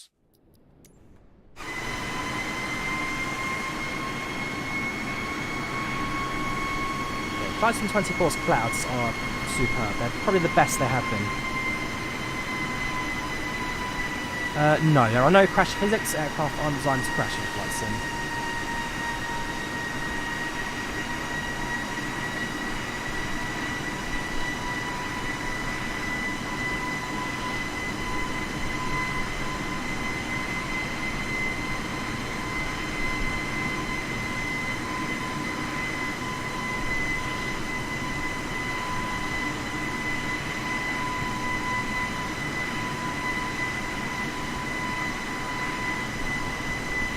There's still some kind of artifacting where the shading needs a bit of work.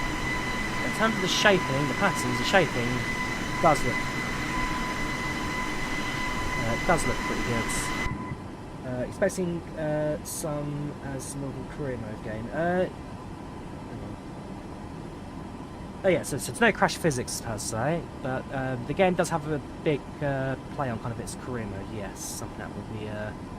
Or in a future stream, giving it a go. So we'll start off with our, getting our PPR pilot's license, and then picking a career path. Like I say, the firefighting missions do look quite awesome, and that, as I can tell, is purely within the career mode. So to bear on that going forward. Right, so we're about 35 miles away from our Termin's top of descent. And we'll have to wing it from there. Based on the flight path, looks like we may have to end up vectoring ourselves on the glide path. It isn't a problem. And yeah, see how our descent goes. A bit more hands-on.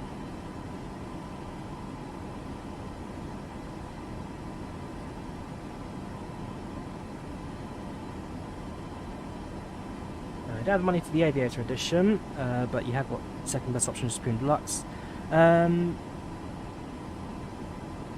Also, for the different versions, check out which aircraft they all include. So for me, Premium Deluxe was the best of both worlds, and that included most aircraft. None of the kind of legendary aircraft. Like I wouldn't mind the 707, that would have been quite fun to fly, but certainly the 747, Dreamlifters, the 787 as well, that would be quite fun to have. So Premium Deluxe had everything that I wanted, and if I really wanted the 707, then I could buy that separately for probably less than buying a whole pack. So yeah, it's not the end of the world.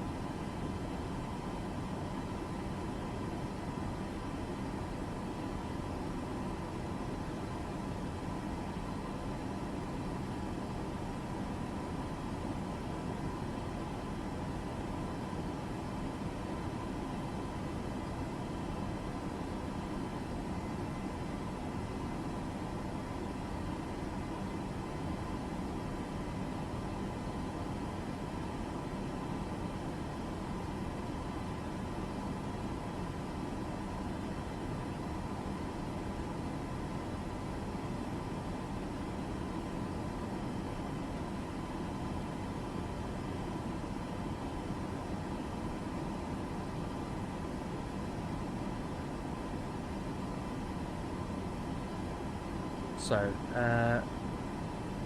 based on the fact there's no top of descent, we set a vertical speed to 1,800, that'll be the most suitable for us. 3,000 feet insets the glide path, out on the charts again. Yes, 3,000.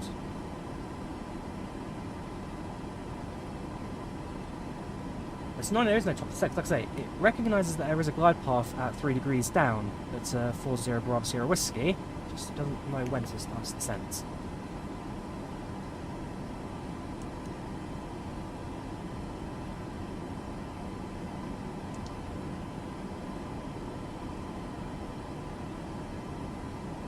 Right, 10 miles.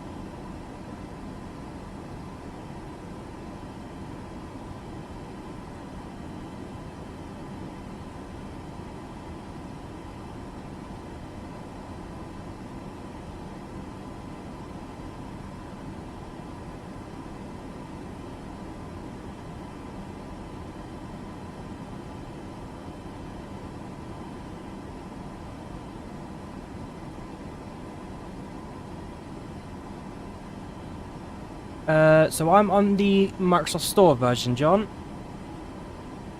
Same for the 2020 on the Microsoft Store version.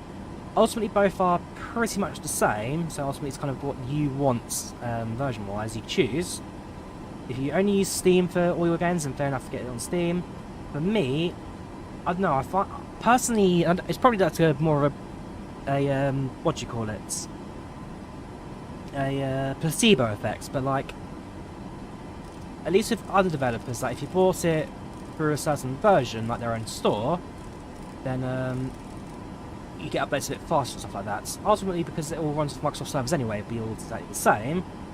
But I don't know, I kind of just prefer it on the Microsoft Store. Plus, for example, if I pick up an Xbox in 2 years' time for whatever reason, then oh look, comparison's also collectible on there as well. So ultimately, pick the version that works best for you.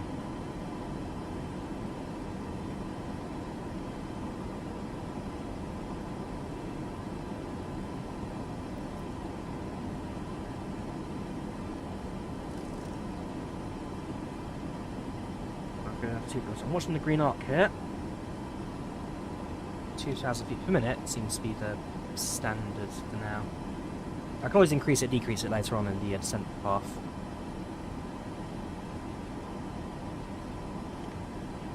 Ladies and gentlemen, we've just started our descent into Berlin and should be arriving in approximately half an hour. We hope you've enjoyed the experience with Orbit Airlines so far. We thank you for choosing us as your carrier of choice. I hope you sit back, relax, and enjoy the rest of your flight. If you need to use the restrooms, please visit now, as we'll soon be preparing the cabin for operation landing. And the cabin crew will show you come through the cabin to collect any rubbish from you. Landing in half an hour.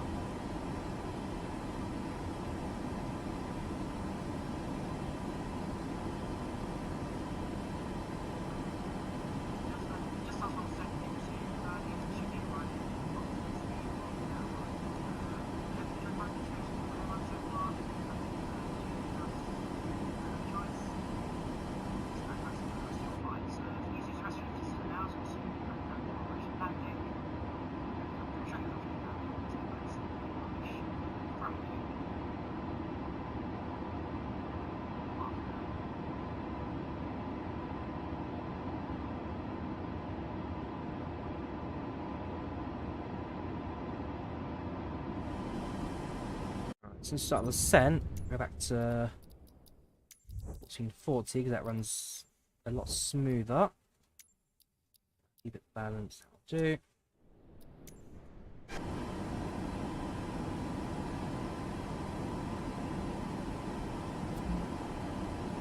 Yeah, so it's not putting any live traffic data. It's, as far as I can tell, it's not worked since it released, so that's something I have to try and fix going forward.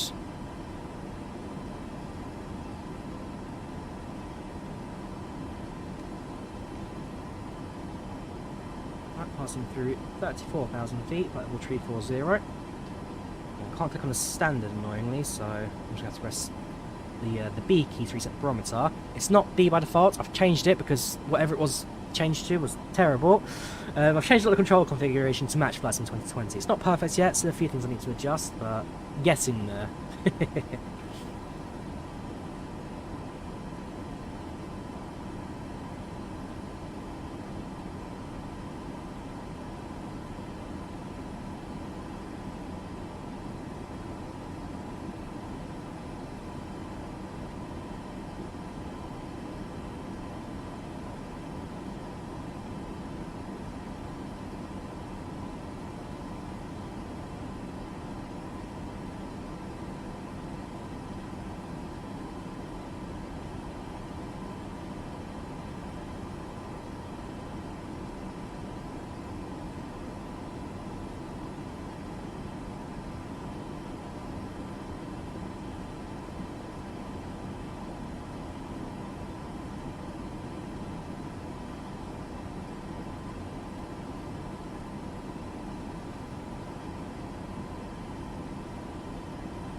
We'll start our descent into Berlin now.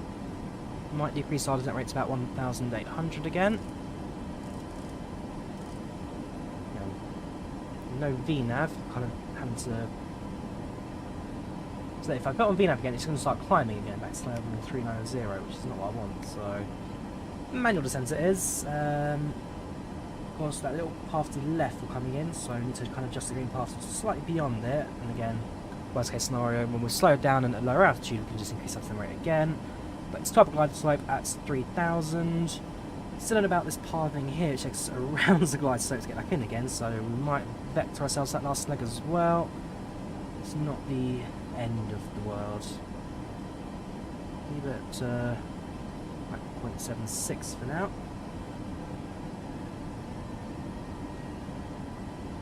Needs to be up a little bit, it's just fine.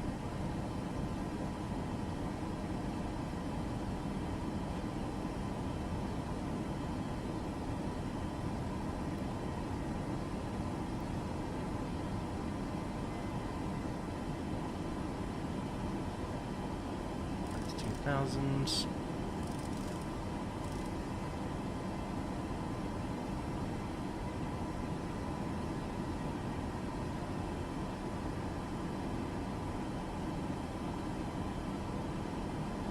once the aircraft have actually hit our Mach, well, supposedly can't sustain the Mach 76 without V-force, so I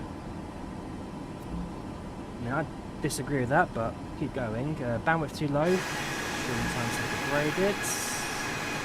Can't see the ground, but we'll see how it looks when we get a bit closer, I guess.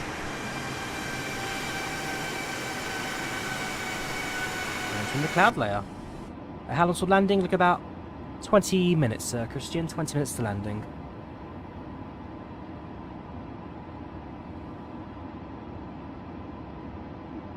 How are things? Not too bad, Frank. Not too bad. How are you keeping? Watch out to chats.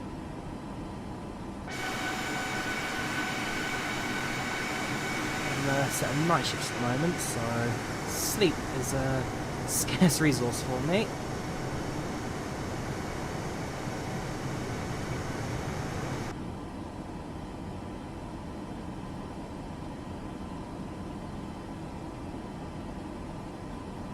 The clouds do look phenomenal, that I can't deny one bit.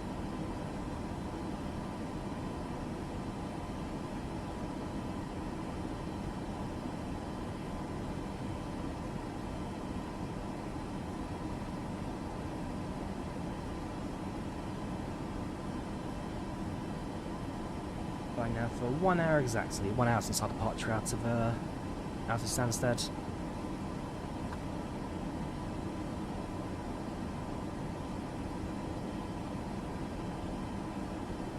You'd hope it does like the Zyber flight deck because it's a 737. They're both the same aeroplane. Yes, it's 77 Max, not an NG, which is the Zyber's based on. So you'd have the smaller displays and then backup pages on the centre. This is a Max, so essentially trying to simulate a similar aircraft, just I guess, but the next generation of 737. It's the worst way I probably explains the difference between the Max and the NG right there.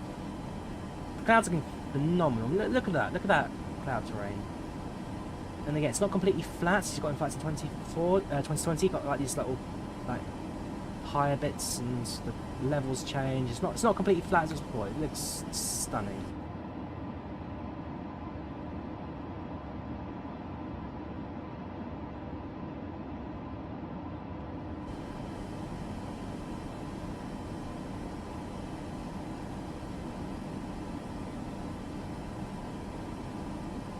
Your dad's flying to Riga at the moment.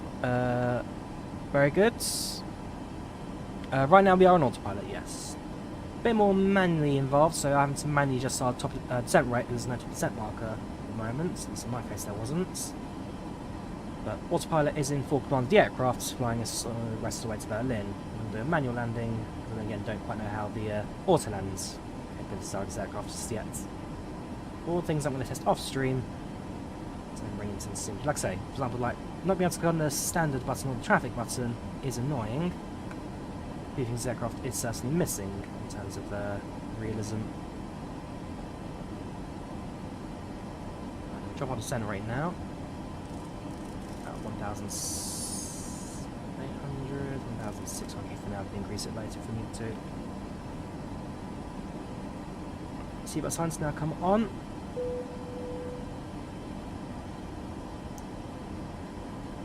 Ladies and gentlemen, the flight crew has turned on the fasten seatbelt sign. Please return to your seats and fasten your seatbelt.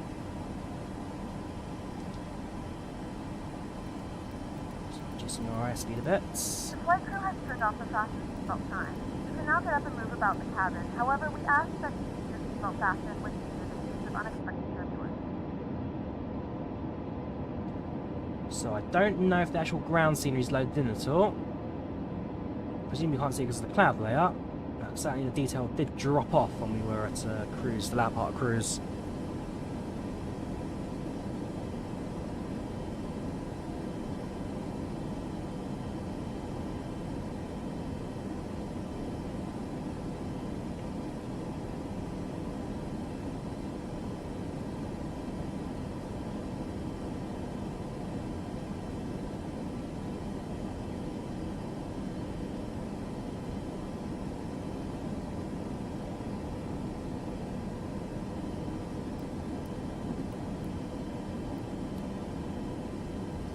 See the barometer setting. It still says standard, or it's definitely not standard anymore because I've just activated the local.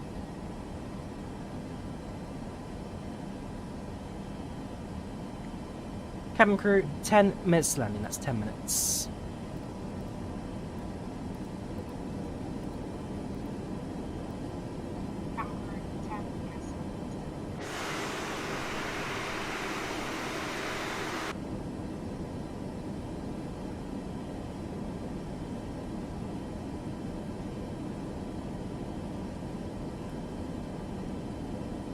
Okay, so it has kind of sorted out that horrible curve it drew.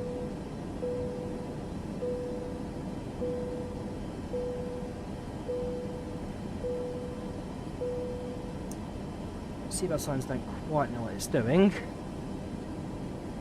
We have begun our final descent into Berlin. Flight attendants will be passing through the cabin to collect any trash one final time. Please ensure tray tables are stowed and seats are in the full upright position. Please also store any 10,000 carry-on feet. items either in the seat back pocket or under the seat furniture.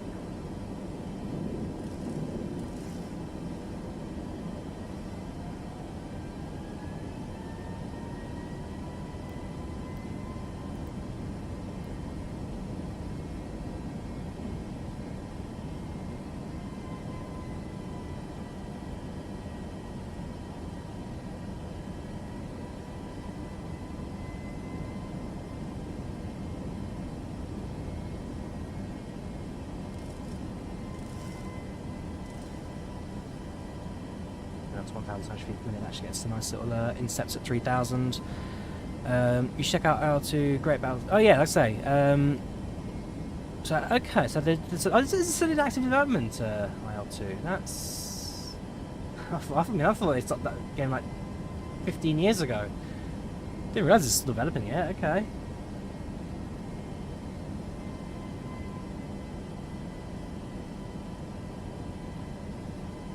Right, so about to break through the cloud layer.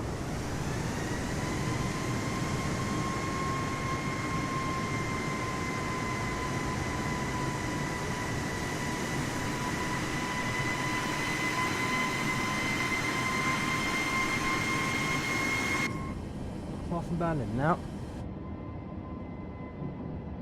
Flaps 1, I didn't set any flaps. Flaps 5. Was that automatic? Because I don't remember putting any flaps down. Okay. Don't question it. It's a bit early, flaps 5, but I won't say no to it.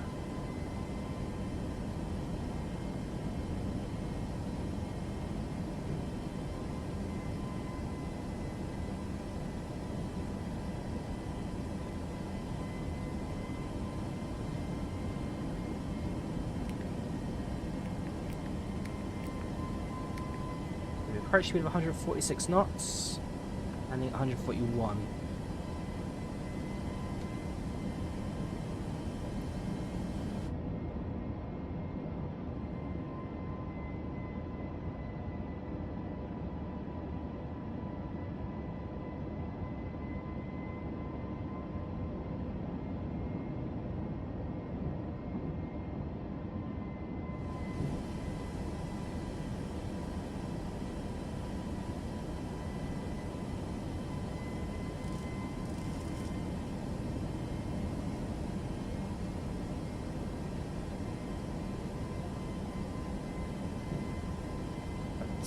down to 1,000 feet per minute. Center rate's looking nice and shallow now. Flying through the cloud layer, so I'm not going to see much of the outside in the meantime. Have a look at the METAR at Berlin. Right now, 2009 knots, clouds of visibility okay. Degrees, currently 0 degrees, dew point -3, QNH 9 and 9 are 2. No clouds below 1,500 meters. So, okay, so broken clouds at 800 feet, scattered at 3,000 feet. And a forecast of light snow from about 2200 Zulu.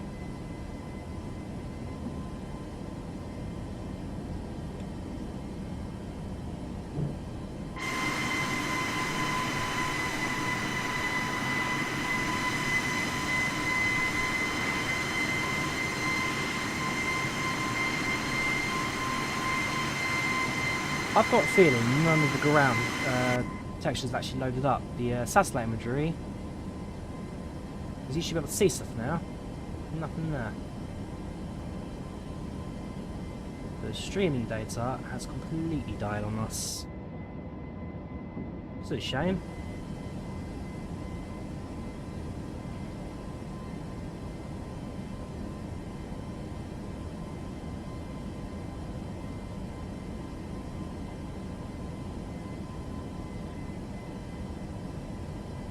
The task manager again.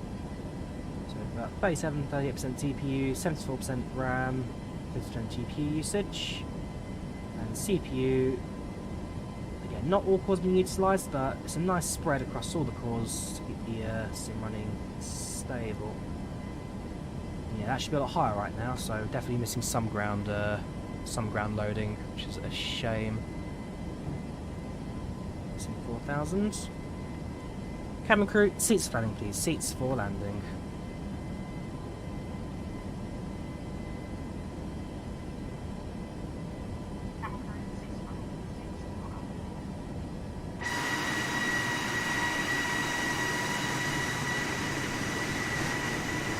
Absolutely none of the ground textures have loaded. 0. Online. Turn off photogrammetry, save, resume. It's not a good showing on Sims parts. Honest bandwidth usage. Yeah, current data consumption 1.2 gigs.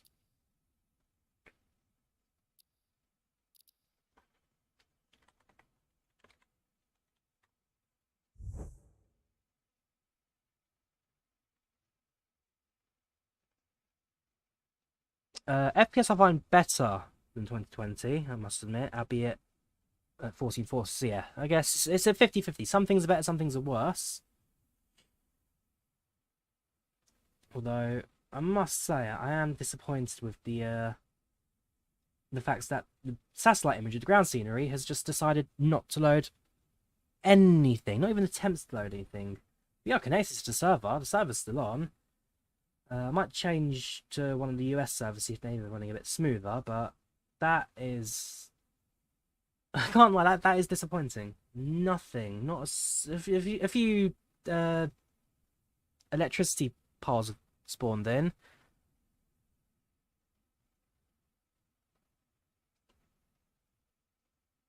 Fans rolling cash, see if that maybe kind of extends the Sims like storage system, but GPU temperature.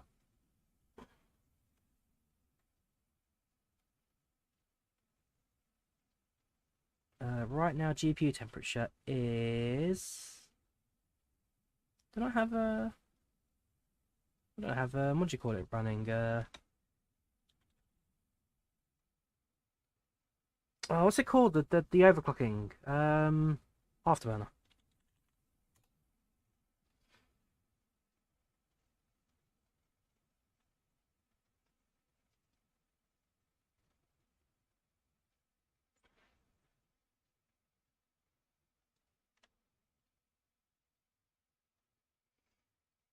right now about 78 degrees, 79 degrees.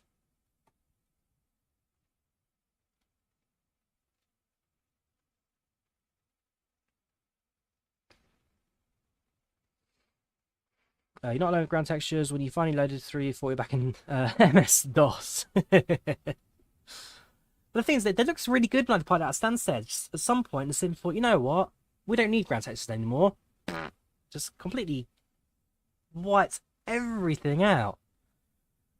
At least FS 2020, if it ran out of like bandwidth, it'd show like some default generic ground scenery. This was nothing. That's sad.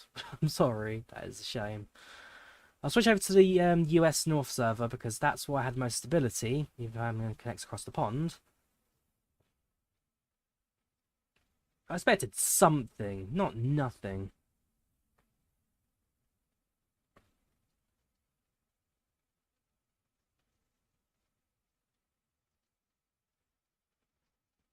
%77%, nearly there with an extended cache.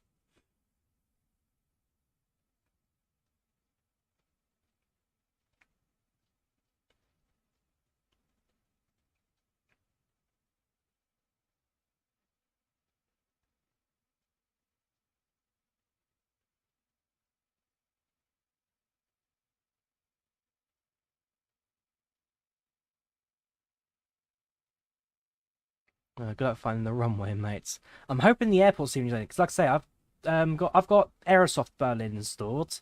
At the very least, Berlin's airport scenery is locally installed, so it should still show the airport. At least that's one thing I'm not streaming in. No, so you don't. So I think 85 degrees is the kind of thermal throttling limits of a GPU. 70 or 80 degrees is just below the thermal throttling, so running pretty okay. Could be cooler, but it's not excessive.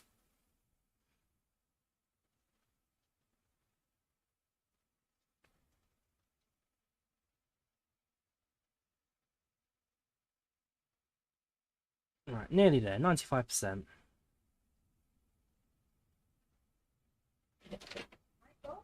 Yes.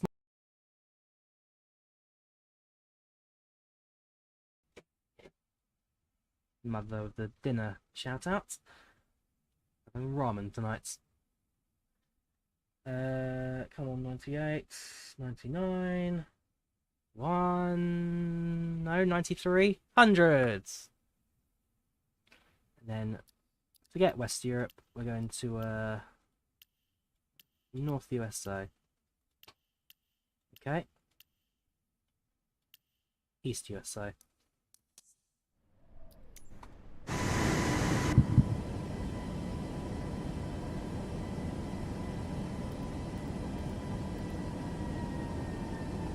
Ground textures are completely lost. Not a single ounce of satellite imagery being streamed right now. Nothing. Bit of icing on the window. Black rain. Window heating is on.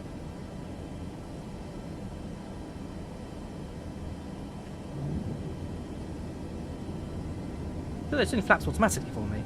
I'm not commanding flaps. I mean, assistance setting. Distances, auto rudder, yoke. There's no auto flap.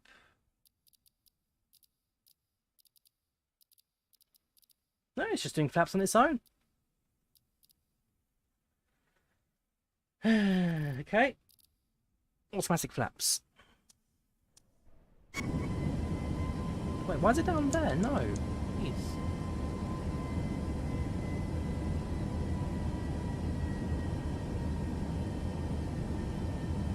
Maybe divert back to where we had scenery. As long as Berlin Airport... Right, the airport has loaded up. That's just the only thing that's loaded up. I think.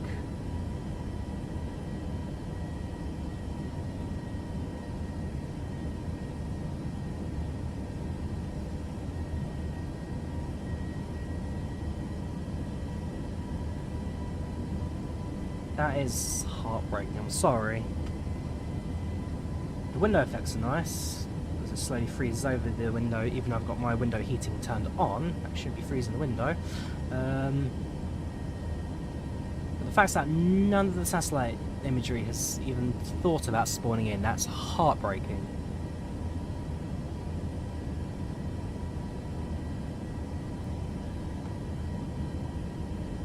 Right, localizer armed. Let diamond start moving, and activate the approach modes. 146 is the minimum approach speeds.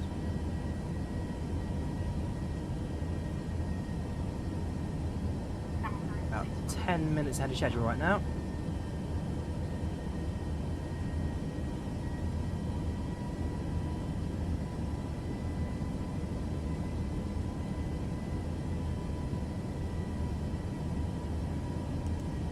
Mode armed. 0 knots.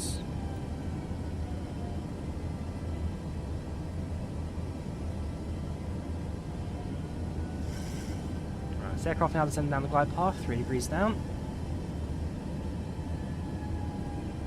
I think the runway's in sight. Right now I'm actually looking at the runway right now.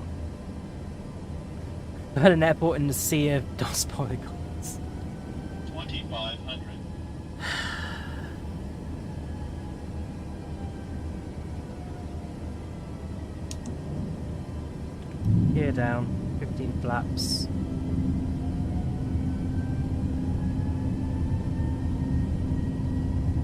I'm sorry guys, I didn't want to show off the nothing in this approach, but that's depressing.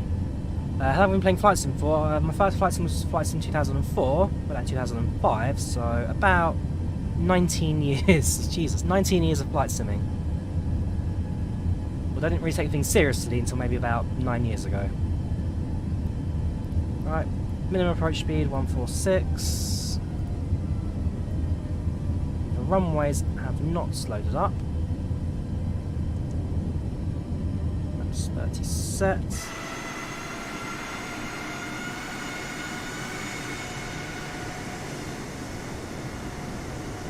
These are the runway lights. Again, if I didn't install scenery at Berlin, then we'd have none of the buildings at all. Bro's landing on Jupiter. That's embarrassing. It really is.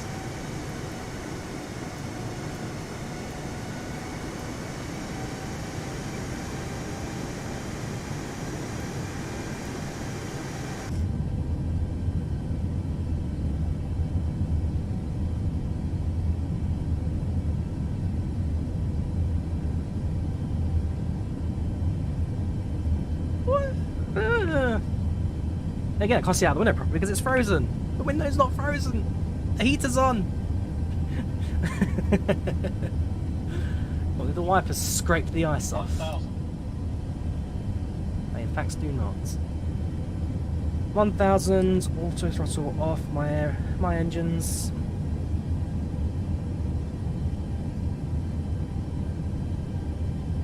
Autopilot deactivated my aeroplane.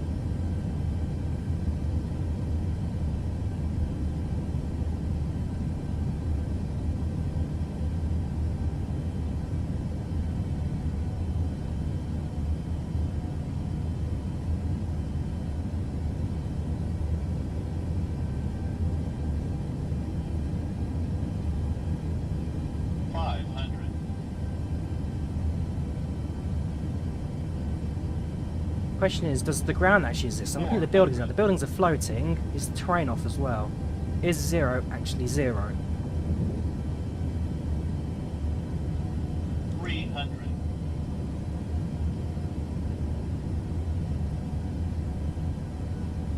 200.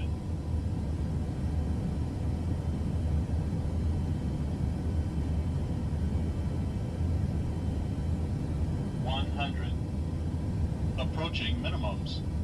Continue, I guess. Runway technically not is in 50, sight. 40, 30, 20, Throttles. 10. Reverse is set.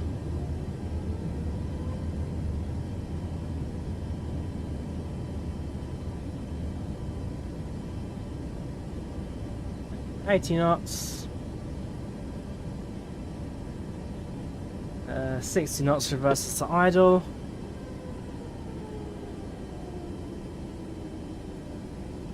Release the landing brakes. And I think it's welcome to Berlin. I honestly can't tell. Berlin. The local time is 11:50 a.m. and it's currently about 3 degrees Celsius. That Now is. use your mobile devices. Please remain seated until the aircraft There's is nothing here. stop and the seatbelt sign Is this is a taxiway? I Remember can't to tell. caution when opening the overhead bin. There are no Items taxi markings, no listed taxi during flight. guidance. Thank you for flying with us and we hope to see you again. You know what? You know what will help us? No, not even the ground map can help us. It's just nothing's loaded in. It doesn't even recognise this airport exists.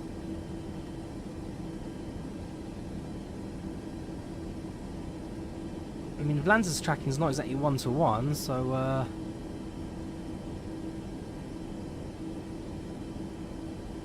oh, that's horrible. Right, okay, this is right. So this is where Mike 4 is.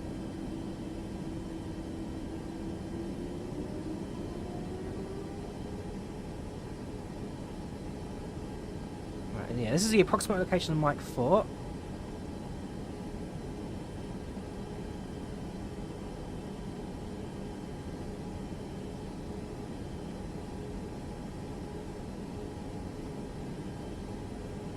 Never have I ever wanted to cry at the end of at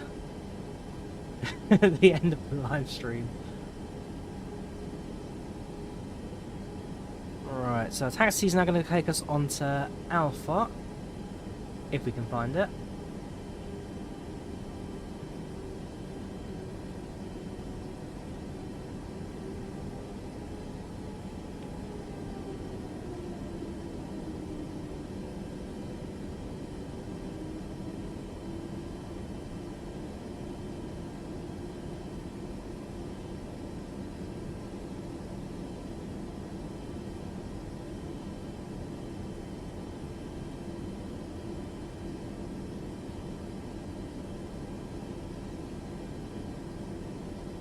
We'll taxi down Victor 2 and Victor 2 to the gates.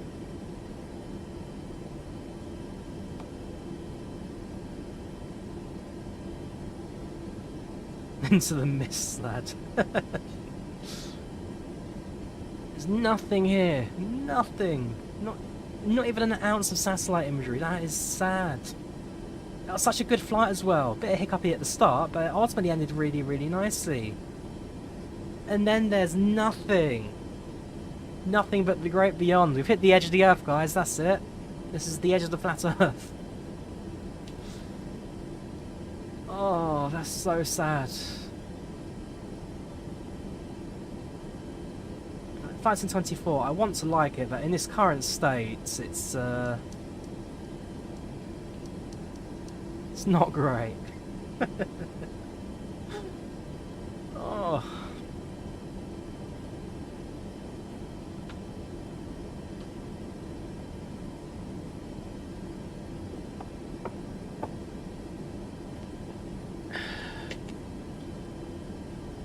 Right, Victor 2 should be around-ish somewhere.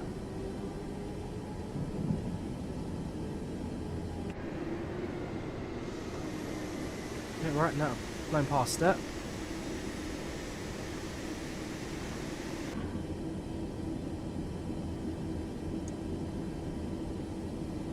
RIP you want?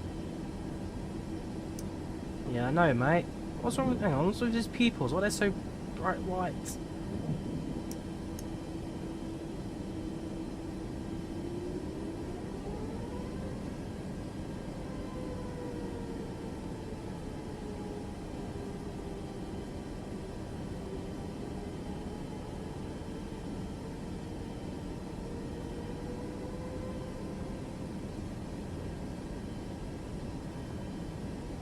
Yeah, the Inverness flight. That was my first flights in 2020, the London Luton to Inverness one.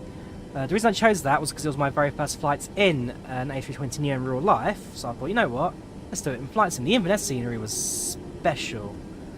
This is not so special.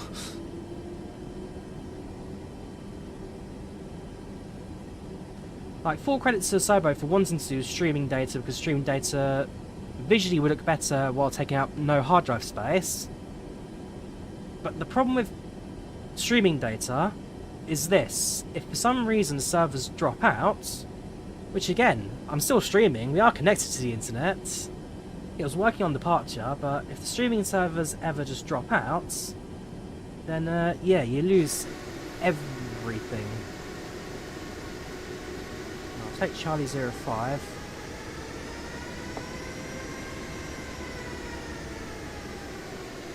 Maybe shoot that one as well.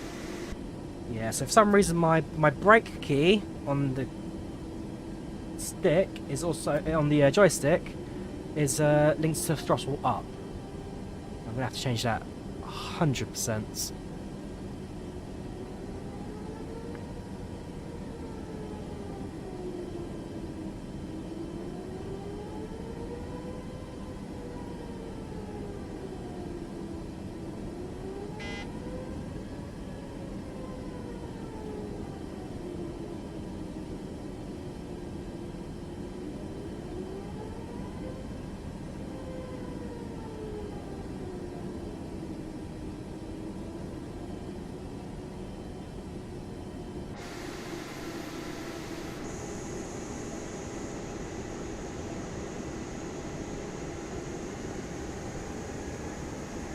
So glad I decided to go for scenery, because there's no scenery to say. This would have been streamed in, or the lack of stream would have meant that I'd be landing in an empty field right now. This is Aerosoft Berlin. Credit for actually giving me some terminals to kind of figure out where I am.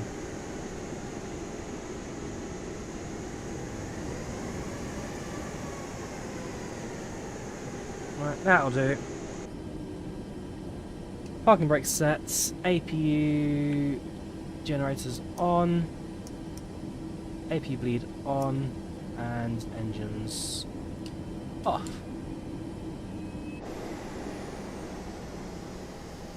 Welcome to what is supposed to be Berlin. That's a shame.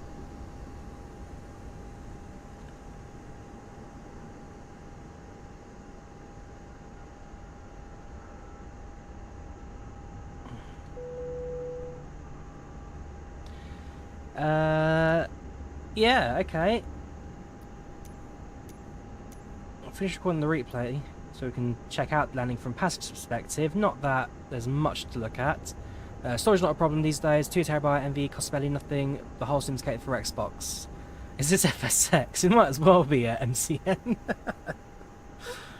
Oh, I've got tears in my eyes now. This is glorious. Let's turn off the lights today. I can go to the lower position. That can come off.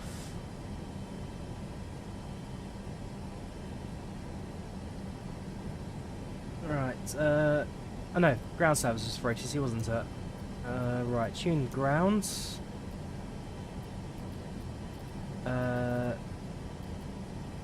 Ground services. Request power supply. Okay, I'm told now GSX is compatible, so we will be able to use GSX soon. Could you please send a ground power unit? ORB 176 Oscar Romeo 176 no ground power unit is available. We're in Berlin! There's hundreds of these things! Okay, no GPU. Problem is I can't actually end my flights on a... No, I don't want to cancel the flight, I just want to... There we go, deboarding, right. So, slightly heavy landing, which to be fair, not my fault for the fact there was no kind of ground to base that on. 94 satisfaction, slightly ahead of schedule.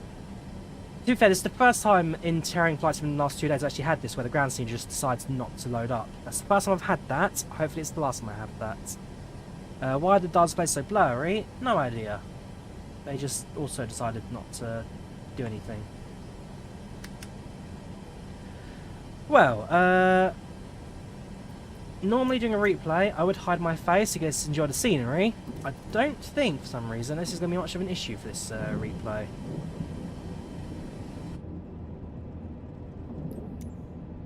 There we go. Let's enjoy the landing from the right-hand seat. Flight Control Replay is a good add-on, I say. I've used Flight Control Replay throughout flights in 2020 and even FSX days, P3D. So I'm glad this is now embedded into the sim as the default replay tool. That's a nice addition.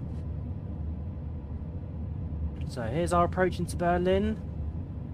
At least the remains of Berlin.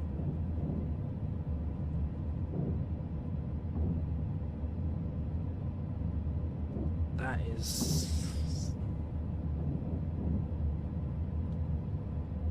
Here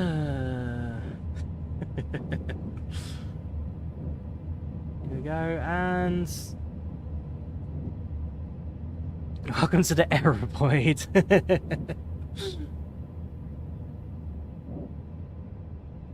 Look at the artifacting from the lamps.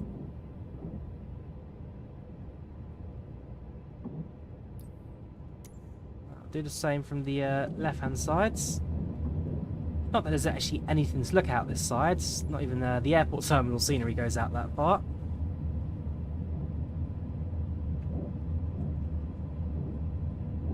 And then we got a VOR point marker.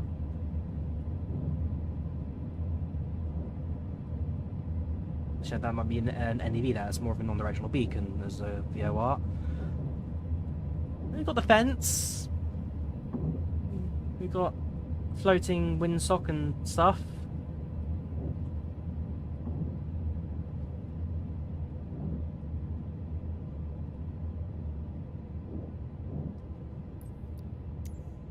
Do one more landing view. There's no point doing like a runway side view because there is no runway. At the very least, we've got a landing gear point of view.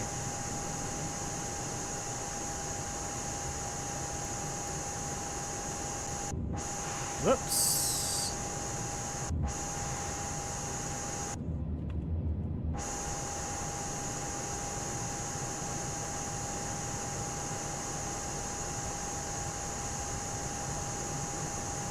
So the shadows are below ground level. The ground level's the same, the shadows just sit below the ground.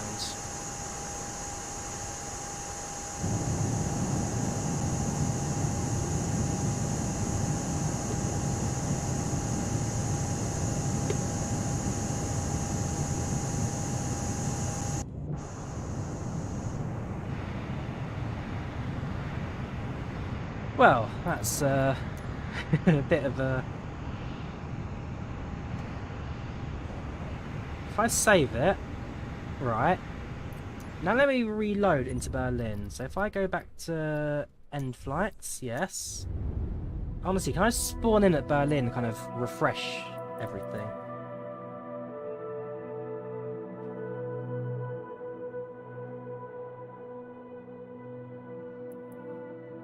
This is broken. And I've got no mouse either. My mouse is gone.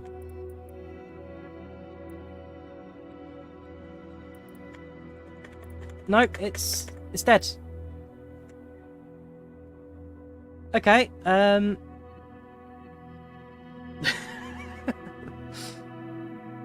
Microsoft Flight Simulator 2024. I'm not giving up on it just yet. I'm gonna have to try and play around with it and hope that the servers come back to life. This is not the best release I've ever seen of a flight sim. Which is a shame, because when it works, this is great. But the problem is, when it fails at the moment, it's failing hard, and this is not a good showing, which is a shame. Hopefully, let's say, I know that earlier today they launched some new servers, so perhaps it's like a configuration problem. These new servers are not quite fully working together yet. That could be the issue. But no, that's for a first flight. It started off a bit shaky. The frame rate was a bit poor.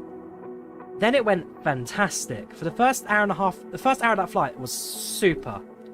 And I spotted the textures being a bit slow, and then it all kind of fell apart towards the end there. Now that it's frozen.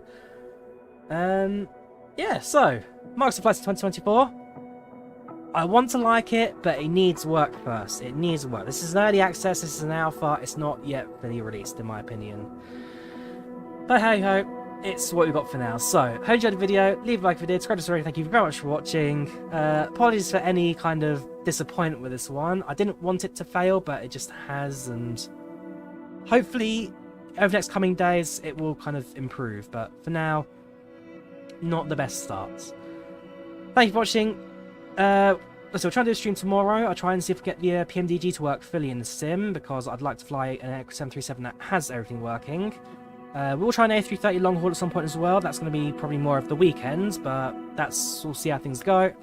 But for now, thank you for watching. Do take care of yourselves, and I'll see you soon. Take care, have a good evening, and bye-bye.